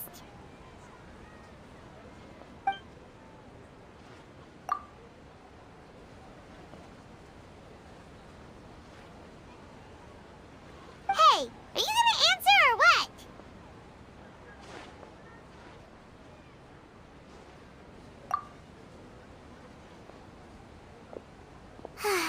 Alright, whatever you want. Well, Paimon will be right here when you figured stuff out. Then we can get something to eat.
Excuse me, boss. There seems to be a small problem with the last bill. Look, here.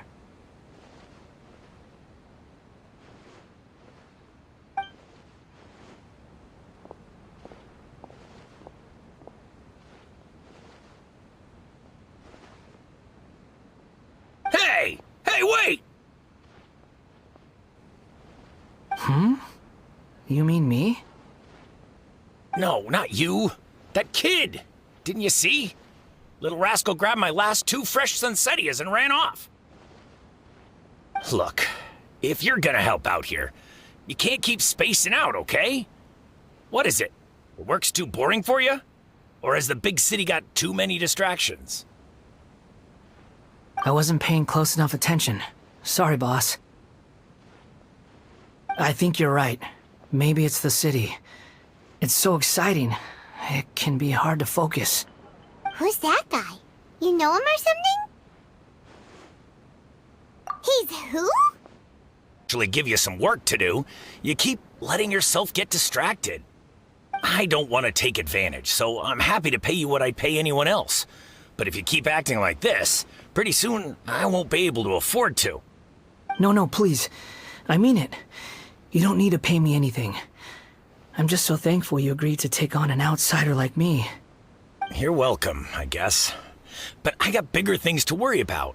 Look, we're all out of Sunsettias, and I promised the lady down the street I'd deliver a fruit bowl this evening. Leave it to me. I'll find some more. Just a moment. I'll be right back.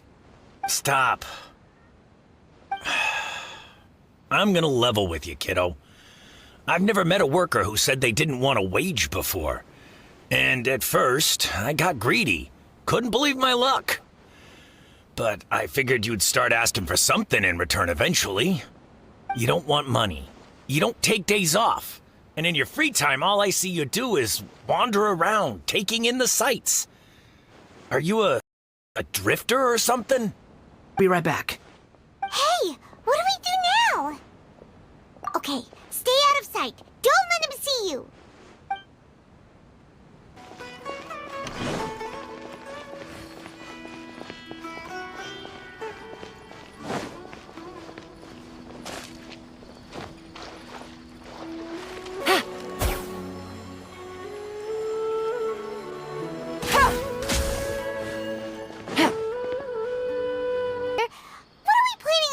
Stealing his Sunsettias? Isn't that a bit too cruel?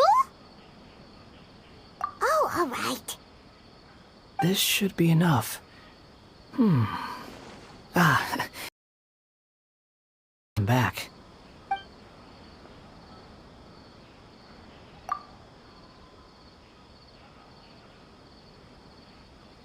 Huh?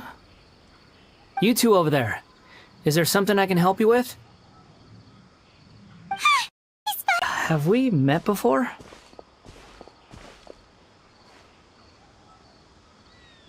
No, we haven't met. But you know me? I have no recollection. Are you absolutely sure? Sorry, but I just can't take your word for it.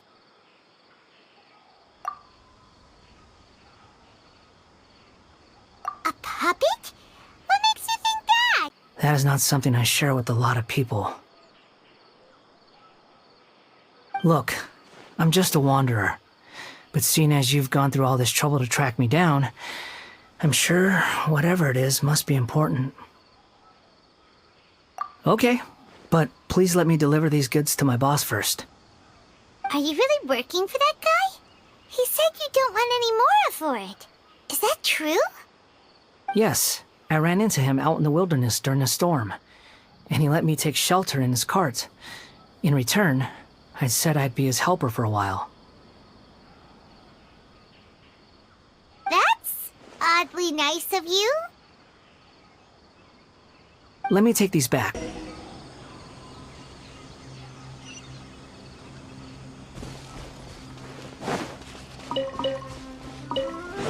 Take it easy.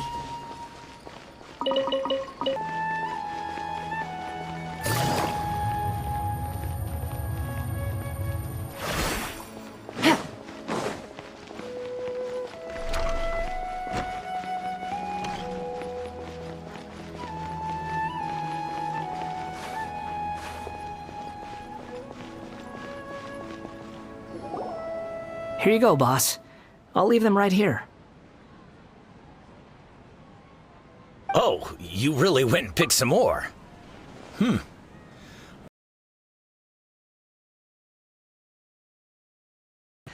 Sorry, boss.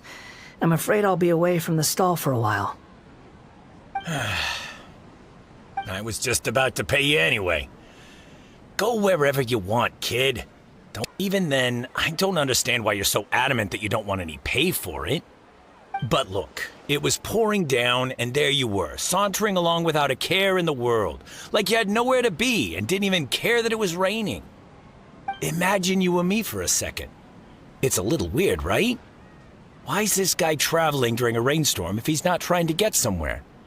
And why is he taking a shortcut through the open country if he's not even in a hurry?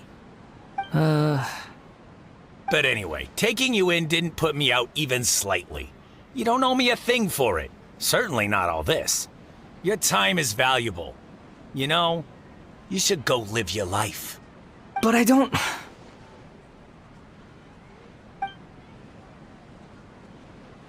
No, you're right. Then I suppose this is where we say goodbye. Thank you again for taking me into the city. Don't mention it, kiddo.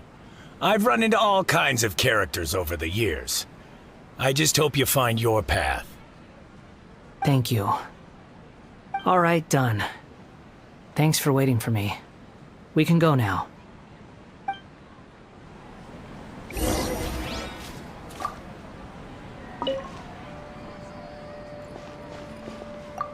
Don't worry about me.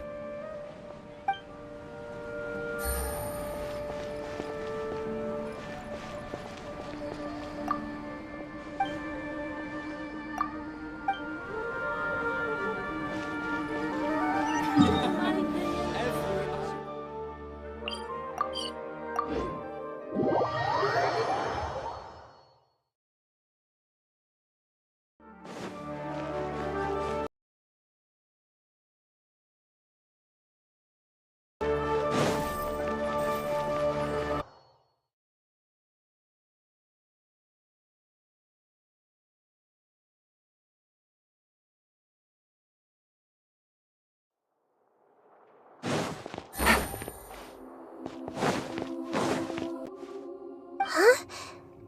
Are you? Hello. I do apologize for the sudden intrusion.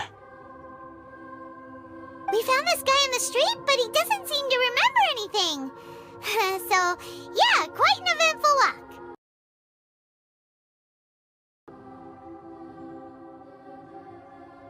You say that you are trekking across Teyvat to train yourself.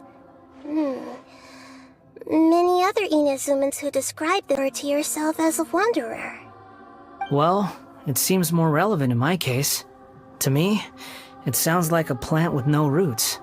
This is a difficult one to explain. I don't like to rely on using terms like this often, but in your case, it seems that it ought to be called, previous incarnation. Oh, like a past life or something? Yes, something far more distant than the past. So far away that you cannot perceive it. Okay, I have to ask. What was I like in my previous incarnation? Oh, okay. I see. You want to tell me, but you can't bring yourselves to say it. Looks like I didn't have the most wonderful existence in my previous incarnation. If it's that difficult to talk about, I have no doubt it will be just as difficult to hear. But I'll be able to handle it. Please, tell me the truth. It is true because of what other people did. And many died because of you. As a non-human being, you hated gods and humans alike. You drifted from place to place, never able to settle, even where you found status and identity. You adamantly believed that you were missing a heart.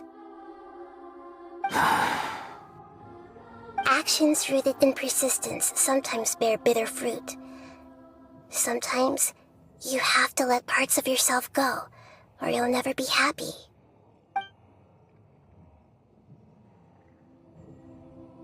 I gave everything I had, but it barely changed history at all. In terms of the outcome alone, that's true. I don't think I can judge everything I've heard purely in terms of right and wrong. Each choice a person makes belongs to a specific place and time, a chain of cause and effect, a cycle of karma and consequence. That is the nature of truth. If one thing is right, its opposite must be wrong. And yet, dichotomies like this are not enough to explain the world in all of its complexity. It seems like my previous incarnation wasn't the most likable individual. We're not trying to hurt your feelings or anything, but yeah, we weren't your biggest fans. If we were enemies, why are you trying to help me find the truth? This is so frustrating! This guy's supposed to be our arch enemy, but now he's just some random stranger we met on the street! He's got so much to answer for, but we can't make him tough. It's all true. I can even show you the memories themselves, if you're willing. Please, I want to see them for myself. I want to experience my own transgressions. Even though it will cause your present self great mental anguish? I'm just a puppet, with no heart and no name. There is nothing in this world for me to cling to fill the void within me. Except maybe these sins that can never be undone. Very well. As you wish. Wait, shouldn't we go with him? This one's kind of on us for bringing him here. Don't worry. Whatever danger I might face, it's my burden to bear. Traveler, could I ask you to supervise him on my behalf? Oh, good point. Given your, unique situation, we'd better keep an eye on you. Understood. Thank you. Now, prepare yourselves, everyone.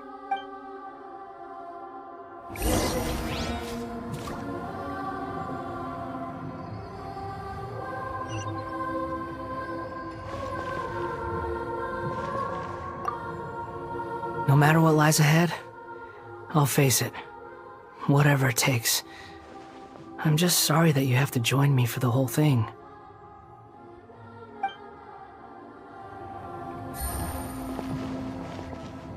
It's time to get ready.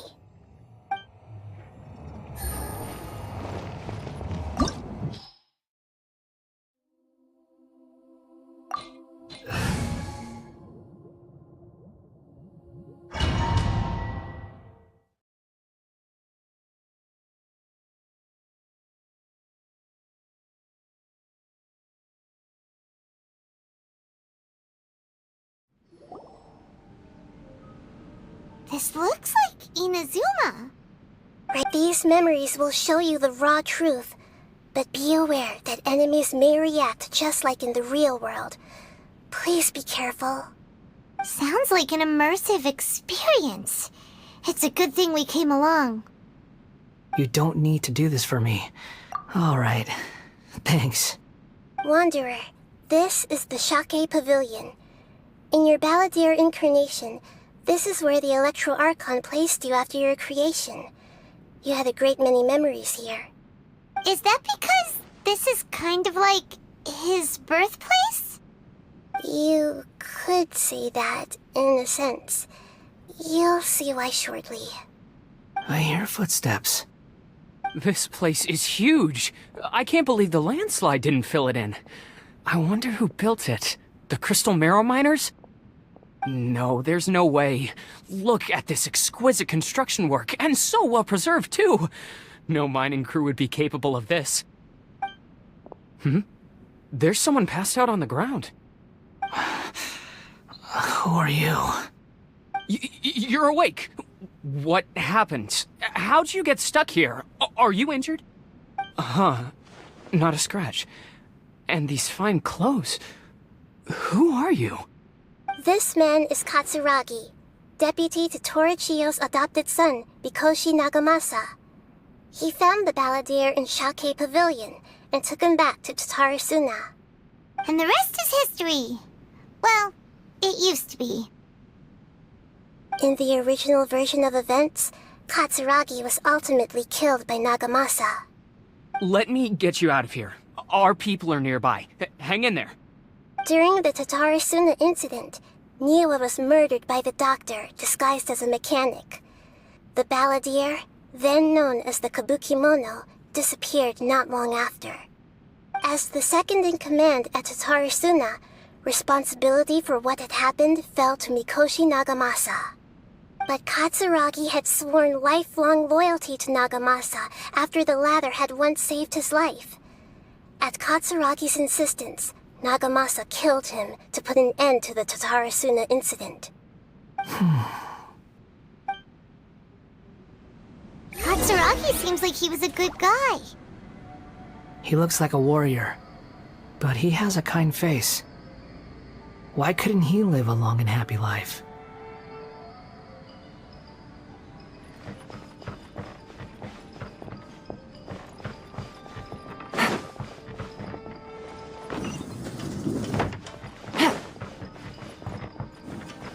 Nagamasa, I found this young guy in a cave sealed off by a landslide. He doesn't remember his name. Well, we need to call you something. I hear the workers are calling you the Kabukimono. It's fine with me. Katsuragi, report to Niwa. Tell him we have someone new joining us.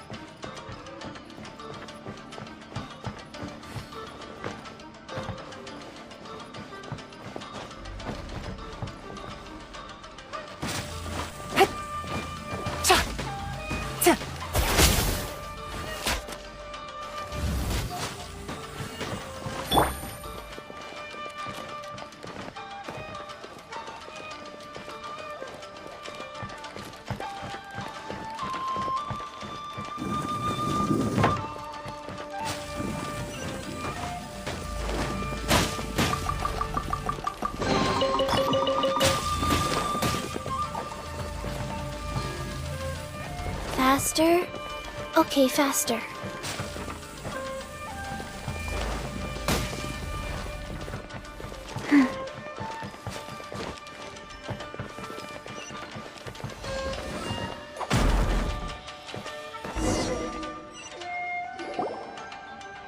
Huh? What are we doing back here? Whoa, this is where you were born?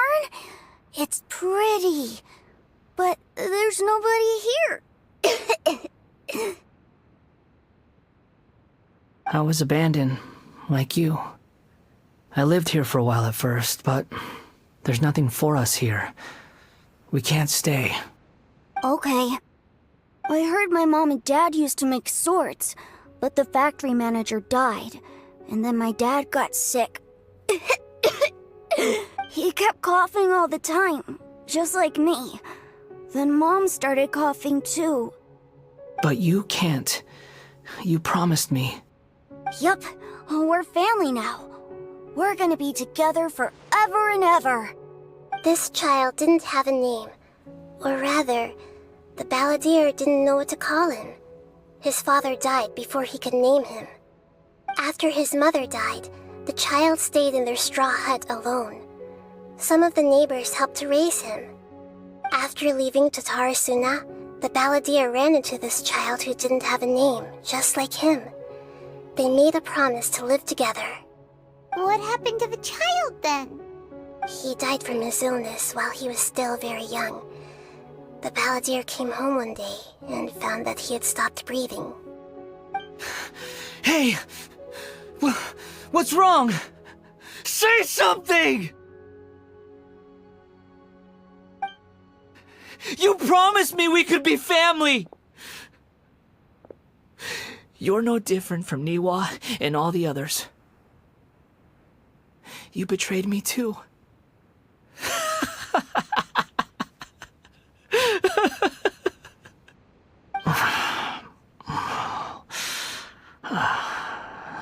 The voices have gone. It looks like the memory ends here. Let's keep going.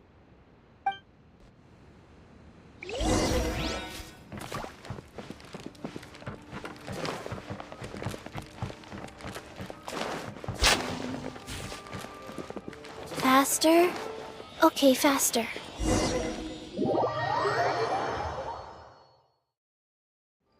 You do realize you're blocking my path. I come not to obstruct you. I've been waiting. What you are truly is a weapon. One that could be wielded with an iron will. Or you could continue to drift aimlessly. Are you trying to win me over? The long-fated rebellion has begun. Why not take your place at the banquet and join those who shall feast?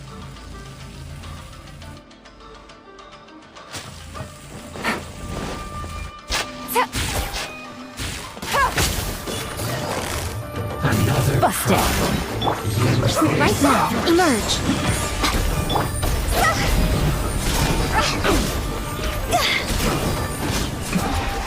This isn't good. Well met.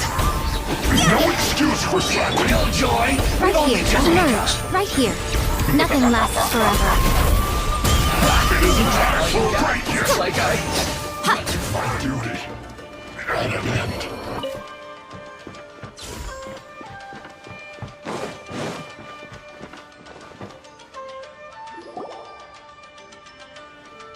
This place is dark. Paimon knows this place. It's the Delusion Factory in Inazuma. In the original version of events, the Traveler once encountered the Balladeer here. Such a creepy atmosphere. And so familiar.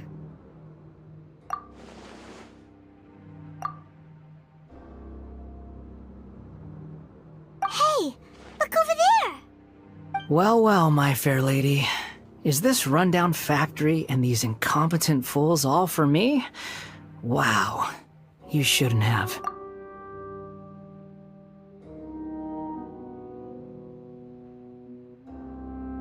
Huh. What do you have to gain from belittling your subordinates? You might not want it, but you are a part of this plan. Perhaps you find fighting in the Abyss to be a more meaningful use of your time? Oh, but of course, even this pales in comparison to being experimented on by the Doctor. What a sharp tongue you have. Funny how negotiating never seems to be your strong suit. For the task ahead, I suggest you keep your true feelings to yourself. Save your breath. I know what I have to do. I'm sure you think so, but I still think you need to hear it. Don't start thinking you're invincible, and don't let your emotions get in the way. Surely you're not worried about me. I just can't have you getting in my way. You and Child never fail to find ways to complicate things. I'm merely lighting a little fire in this chaotic nation. But you, being tossed out like trash, must make you want to destroy it completely. Do you remember the last time you were here? That was a lot of swordsmiths you killed. I'm sure the descendants of the Raiden Gokaden are still suffering the consequences now. Look at you. Oh, don't get so sentimental. Now, give that poor little tongue of yours a rest and stop pretending like you're above everyone else. Bye then. See you at the victory feast. Poor little tongue? She's playing with fire talking to me like that. Who does she think she is? Forget it. Someone might find me here any minute now. I should prepare to give them a warm welcome.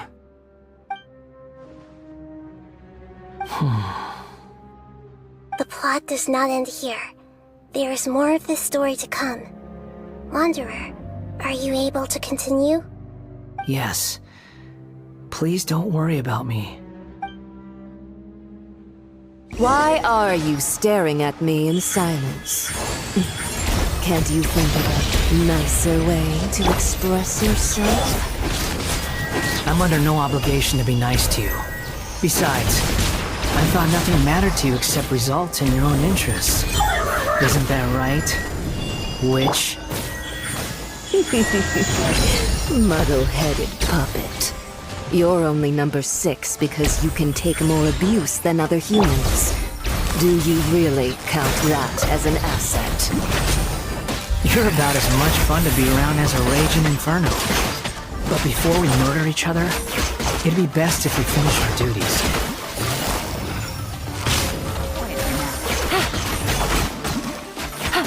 Prepare yourself. Can't run from death.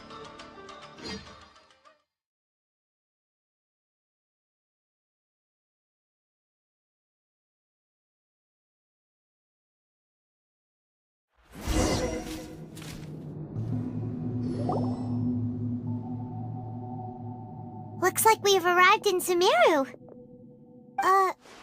Is that? Considering that Amorta's sage, Nafis, refused to join this project, I'll take part in the experiment in his place.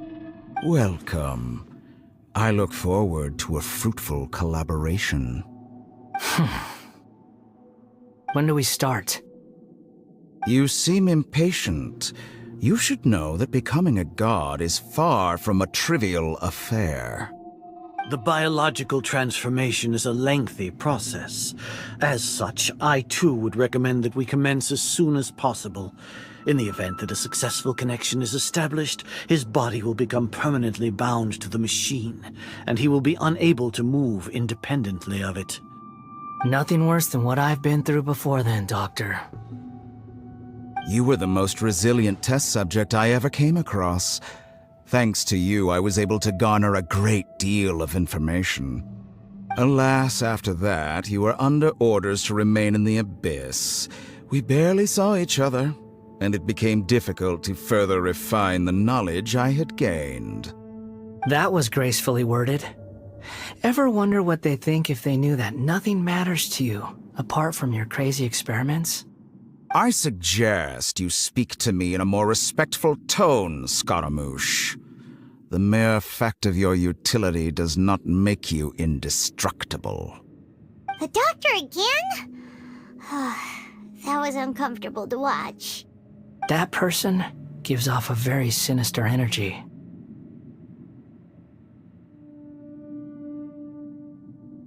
It's normal for him to give you the creeps. He scares the bejeebers out of Paimon. Let's move on.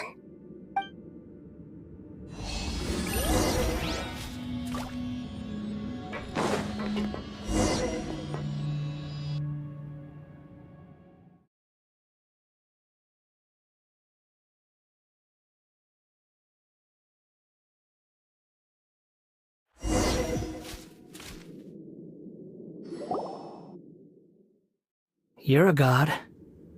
Do you think I'm evil? If you accept that he is you, just as you are you, then yes, you are evil. In your eyes, are there any differences between humans and puppets? Do you think there are any differences between your present self and your previous and future incarnations? If not, then what are the differences between humans and puppets? Whoever has tasted the joys and sorrows of life in the human realm is human. Whoever has loved and lost, cried with grief, howled with rage at the tragedy of death that eclipses the miracle of life, they are human too. I've seen enough of my past. If possible, I'd like to reclaim the sins that are mine to bear. No matter the consequences, I won't run from blame or punishment. Whatever I am due, let it come to pass. Can you return my memories to me? Huh? But won't that mean you'll lose your current identity? I've always believed that human lives follow a set of rules, with each person being a collection of past experiences. As a puppet living in a human world, my life is subject to the same rules. Regaining your memories means reverting completely to your previous incarnation. All the emotions that you discarded will return to you. Are you sure you want to do this? I've lived with the void in my chest my whole life. My creator didn't need me. And ever since I awoke, I've just drifted from one place to the next. But then I met you. And I finally realized that reclaiming my missing sins might be my one opportunity to become my true self.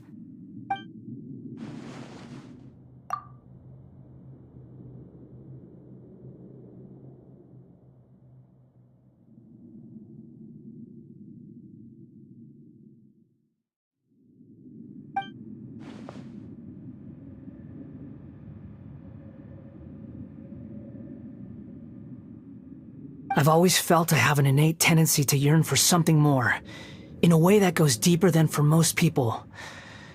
But for all my soul-searching as a Shugenja, I've never fully understood it. Looking at it now, it seems that I brought this curse upon myself.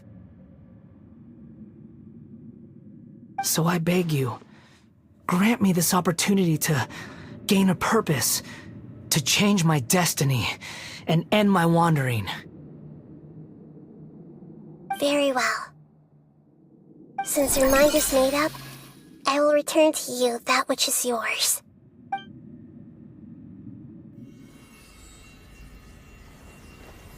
You have made your decision. Now, take this.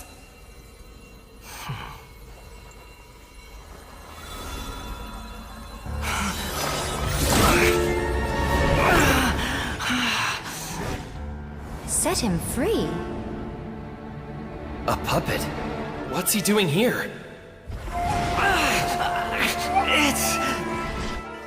You're a human as far as I'm concerned. Everyone's here. Wonderful. What a fine blade. Nagamasa will be thrilled. This is my...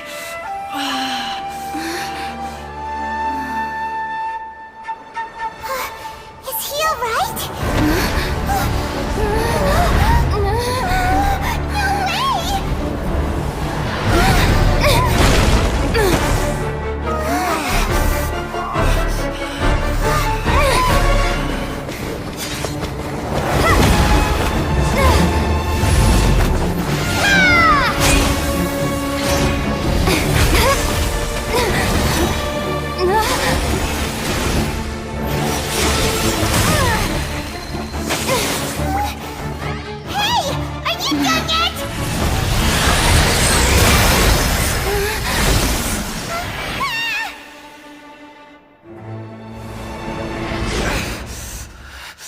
All worthless dross will be purged. That's why this won't be the end.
Squall Fury, insignificant past!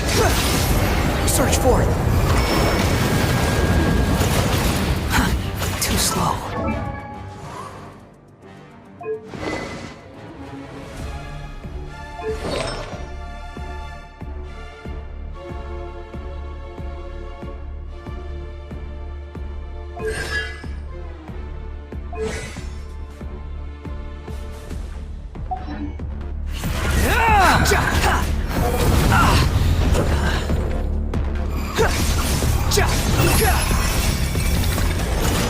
At my command, you shall fall!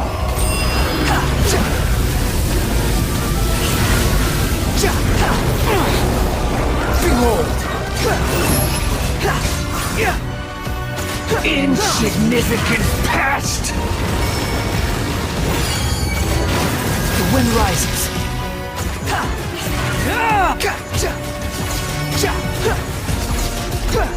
Squall and fury.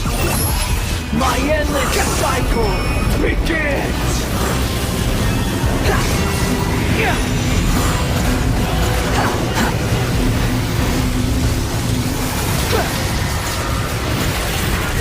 Behold! Evil human! You dare to gaze upon me?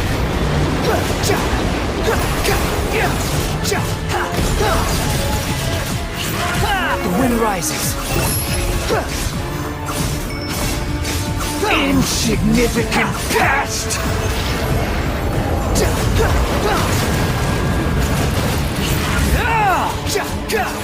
Squall and fury.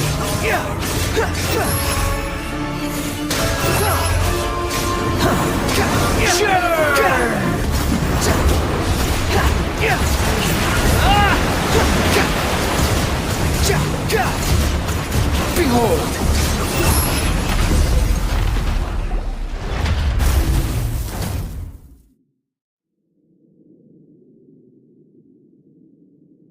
Imbecile! Get out of my sight. It disappeared. Did we win? What did you expect? I'd never lose to that. There's the tone of voice again. You're definitely back to your old self. Wait, but it was you inside that thing too! What have you got to be smug about? Sorry. I'm harsh on myself and everyone else. Just the way I am.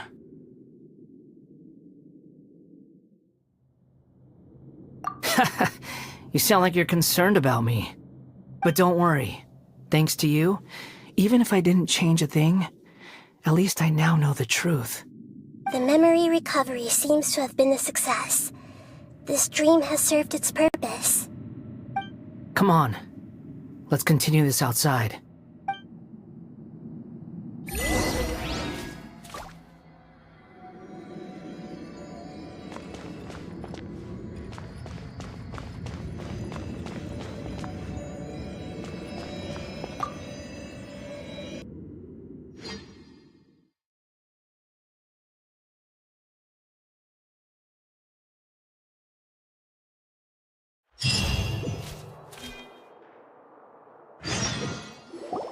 Welcome back, Traveler, Paimon, Balladeer. It feels like we just went on a really long journey. Paimon's exhausted. You don't like being addressed by that name? It's fine. But I was just thinking, I should probably change it. After learning about everything the doctor did, there's no way I can carry on using a name connected to him. I'm not planning on returning to the Fatui, and they wouldn't take me back anyway. Recent events will have affected a lot of people, and they might not even remember who the Sixth is. So, you're quitting the Fatui for good? It's like you said, Lesser Lord Kusanali. Everything may look futile, but it wasn't completely meaningless. At least I made a lot of people forget about me. But that doesn't mean your own past has disappeared. Of course. And your main goal, for which you gave up everything you had, you weren't able to achieve it. I hope you can see and understand that.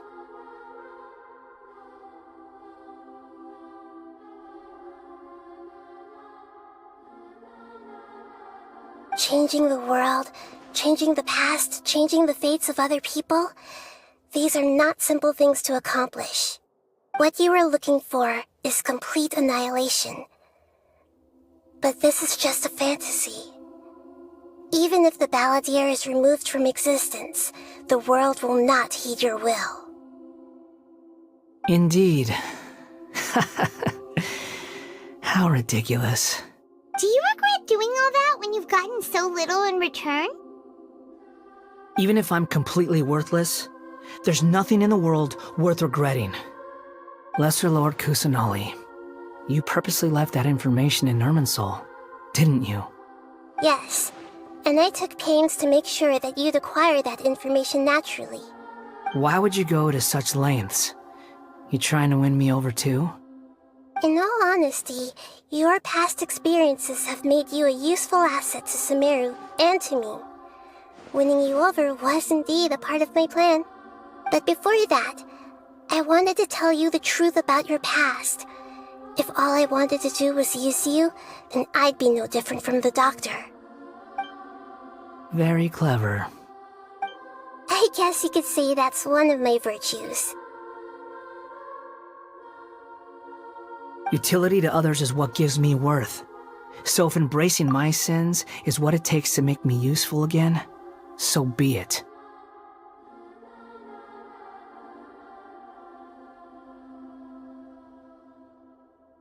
Oh right, I almost forgot. You're the good guys. You're into justice and all that. Sorry if I have a slightly different perspective on things, but I don't feel like I've been duped. The wisest leaders are fated to end up with the best helpers. I can live with that. I'm glad you're able to think of it in that way. Traveler, in the future, I'll continue to search Irminsul more deeply and see what secrets can be uncovered, including the beginning of your twins' journey recorded in Irminsul. What exactly happened before and after that point? I want to know as well. I will try. Traveler. After I dove into the information torrents in Irminsul, why did you go to Inazuma? So that's how you found out whose fate had changed. And how? Well, whatever your reasons, you did me a favor. And I'll do everything I can to pay it back.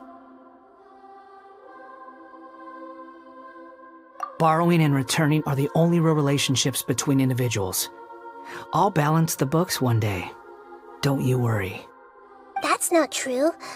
A relationship between two people is not simply a ledger that can be reset to zero.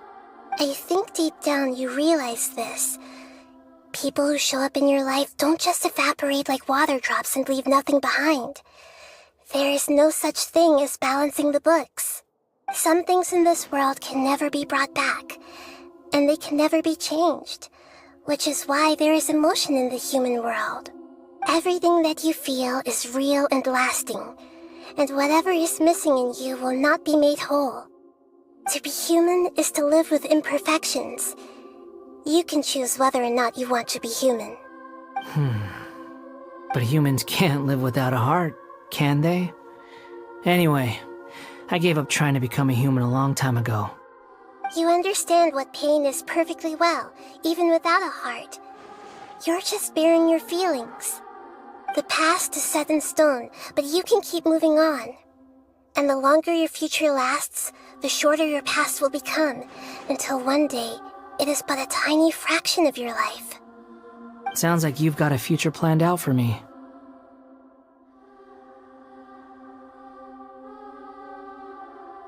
Everything's ended up being pretty darn complicated.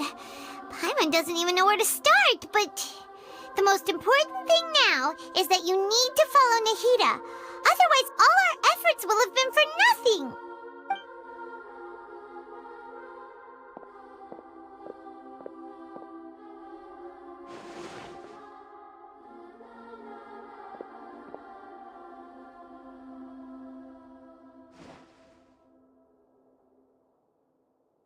Then I guess I'll be helping you from behind the scenes from now on. I'm glad that you've accepted our proposal. Why don't you choose a new name to celebrate? Ooh! Paimon wants to pick an ugly nickname for you, too! Why? Because Paimon still doesn't like you that much. Then I hope we don't see much of each other in the future. A name is life's first gift. You didn't say it out loud, but I know that's what you're thinking. The Traveler and Paimon have helped you a lot. If you can't decide on a new name, maybe you can ask them for ideas. No! Paimon only does nicknames! If it's a serious name you're after, it's all yours.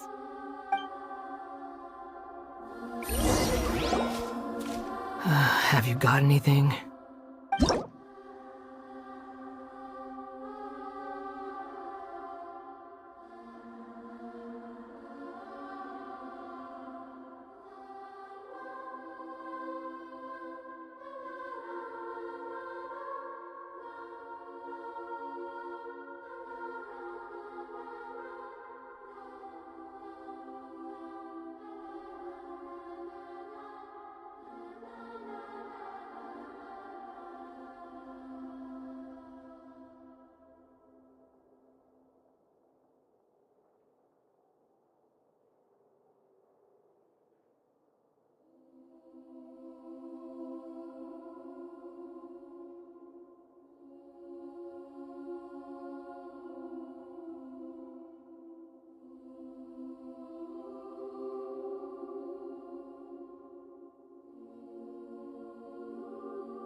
Are you sure?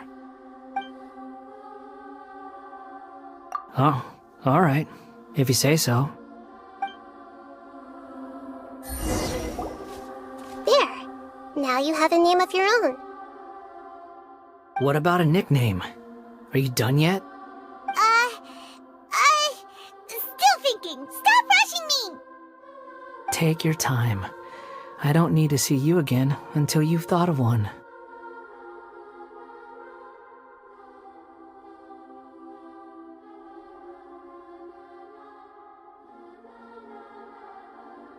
Everyone who manipulated me and made me suffer will have to pay the price. You mean the Fatui? The doctor, at least. Now that your stance has changed, I believe your future path will change accordingly. But it won't be immediate. You still need some time to compose yourself. One more thing. There are still some descendants of the Raiden Gokuden living in Inazuma. Some of them know. Well, they ought to know about the connection between Raiden Gokuden and myself.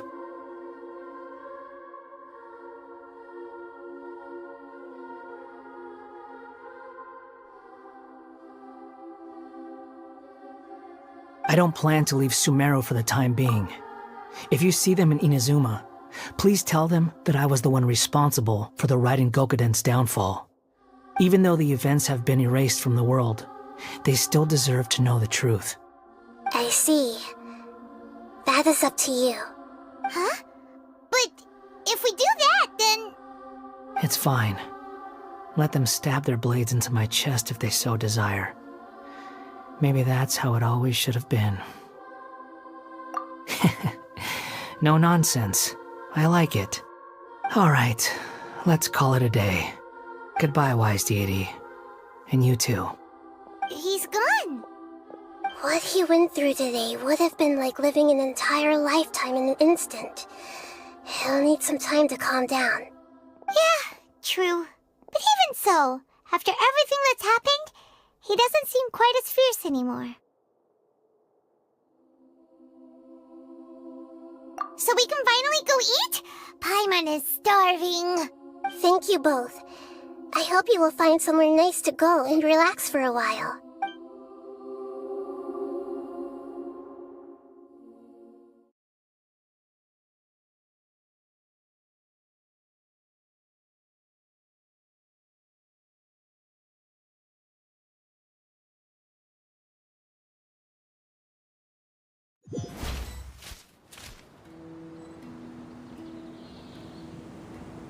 I've got it! I can end my novel with some words from Mikoshi Nagamasa. You mean because everyone else in the story is dead? Yeah, I heard that Mikoshi Nagamasa died at a ripe old age. He's the perfect fit to be the narrator of the epilogue. The dark clouds had dissipated, but they continued to cast their shadow in Mikoshi. Then, one night, as an old man, he had a dream. On the night when that prized blade, the Daitatara Nagamasa, was forged, the people rejoiced, and there was painting, dancing, and drinking. All these expressions of joy melted down in the furnace fire and turned into red clouds that rallied around the final sunrise that Mikoshi Nagamasa saw in his lifetime. Life is a story too long to be told, a journey that you must walk to behold.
It's about time we had a break. As soon as you stop, all the tiredness and hunger comes rushing back. Wow, great! Huh? Look at the vase. Did someone break it while they were cleaning the room or something? Like, Paimon doesn't remember there being a cleaner.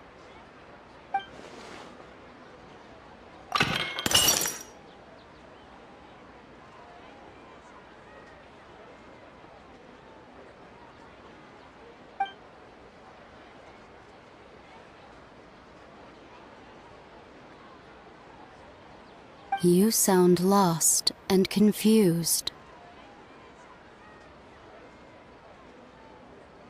I know why you are troubled. Any who knew of this would find their mind overwhelmed. Huh? Is there someone here talking to us? Unfortunately, the fate of Tevat cannot easily be changed. Perhaps a god may have a slim chance, but for anyone else,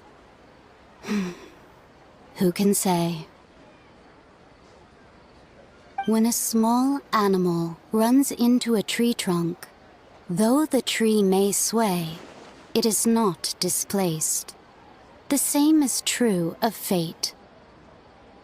Like a vase that falls to the ground, whether it is broken by a cat or by a bird, the result is still a broken vase, is it not? Who are you? How do you know about all this? History does not change easily, but human hearts can. Believe your own eyes. Only that which you see is true. What is unseen is but an illusion. The voices disappeared. And who the heck was that? And what were they doing coming out of nowhere and saying all that scary stuff?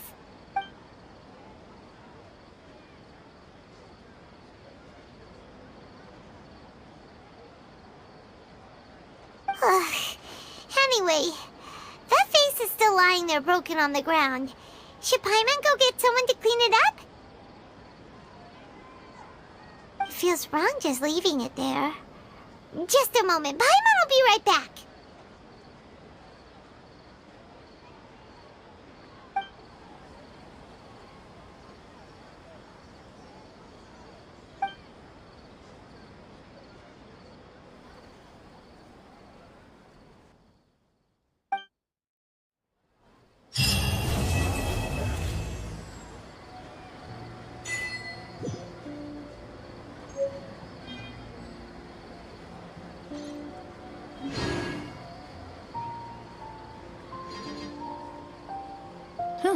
Good roll.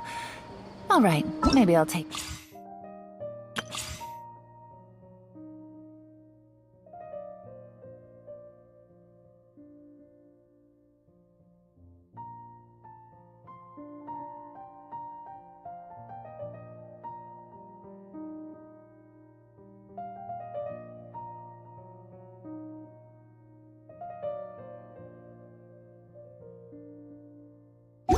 One more day off, and knock out the rest of the work once I'm feeling up to it.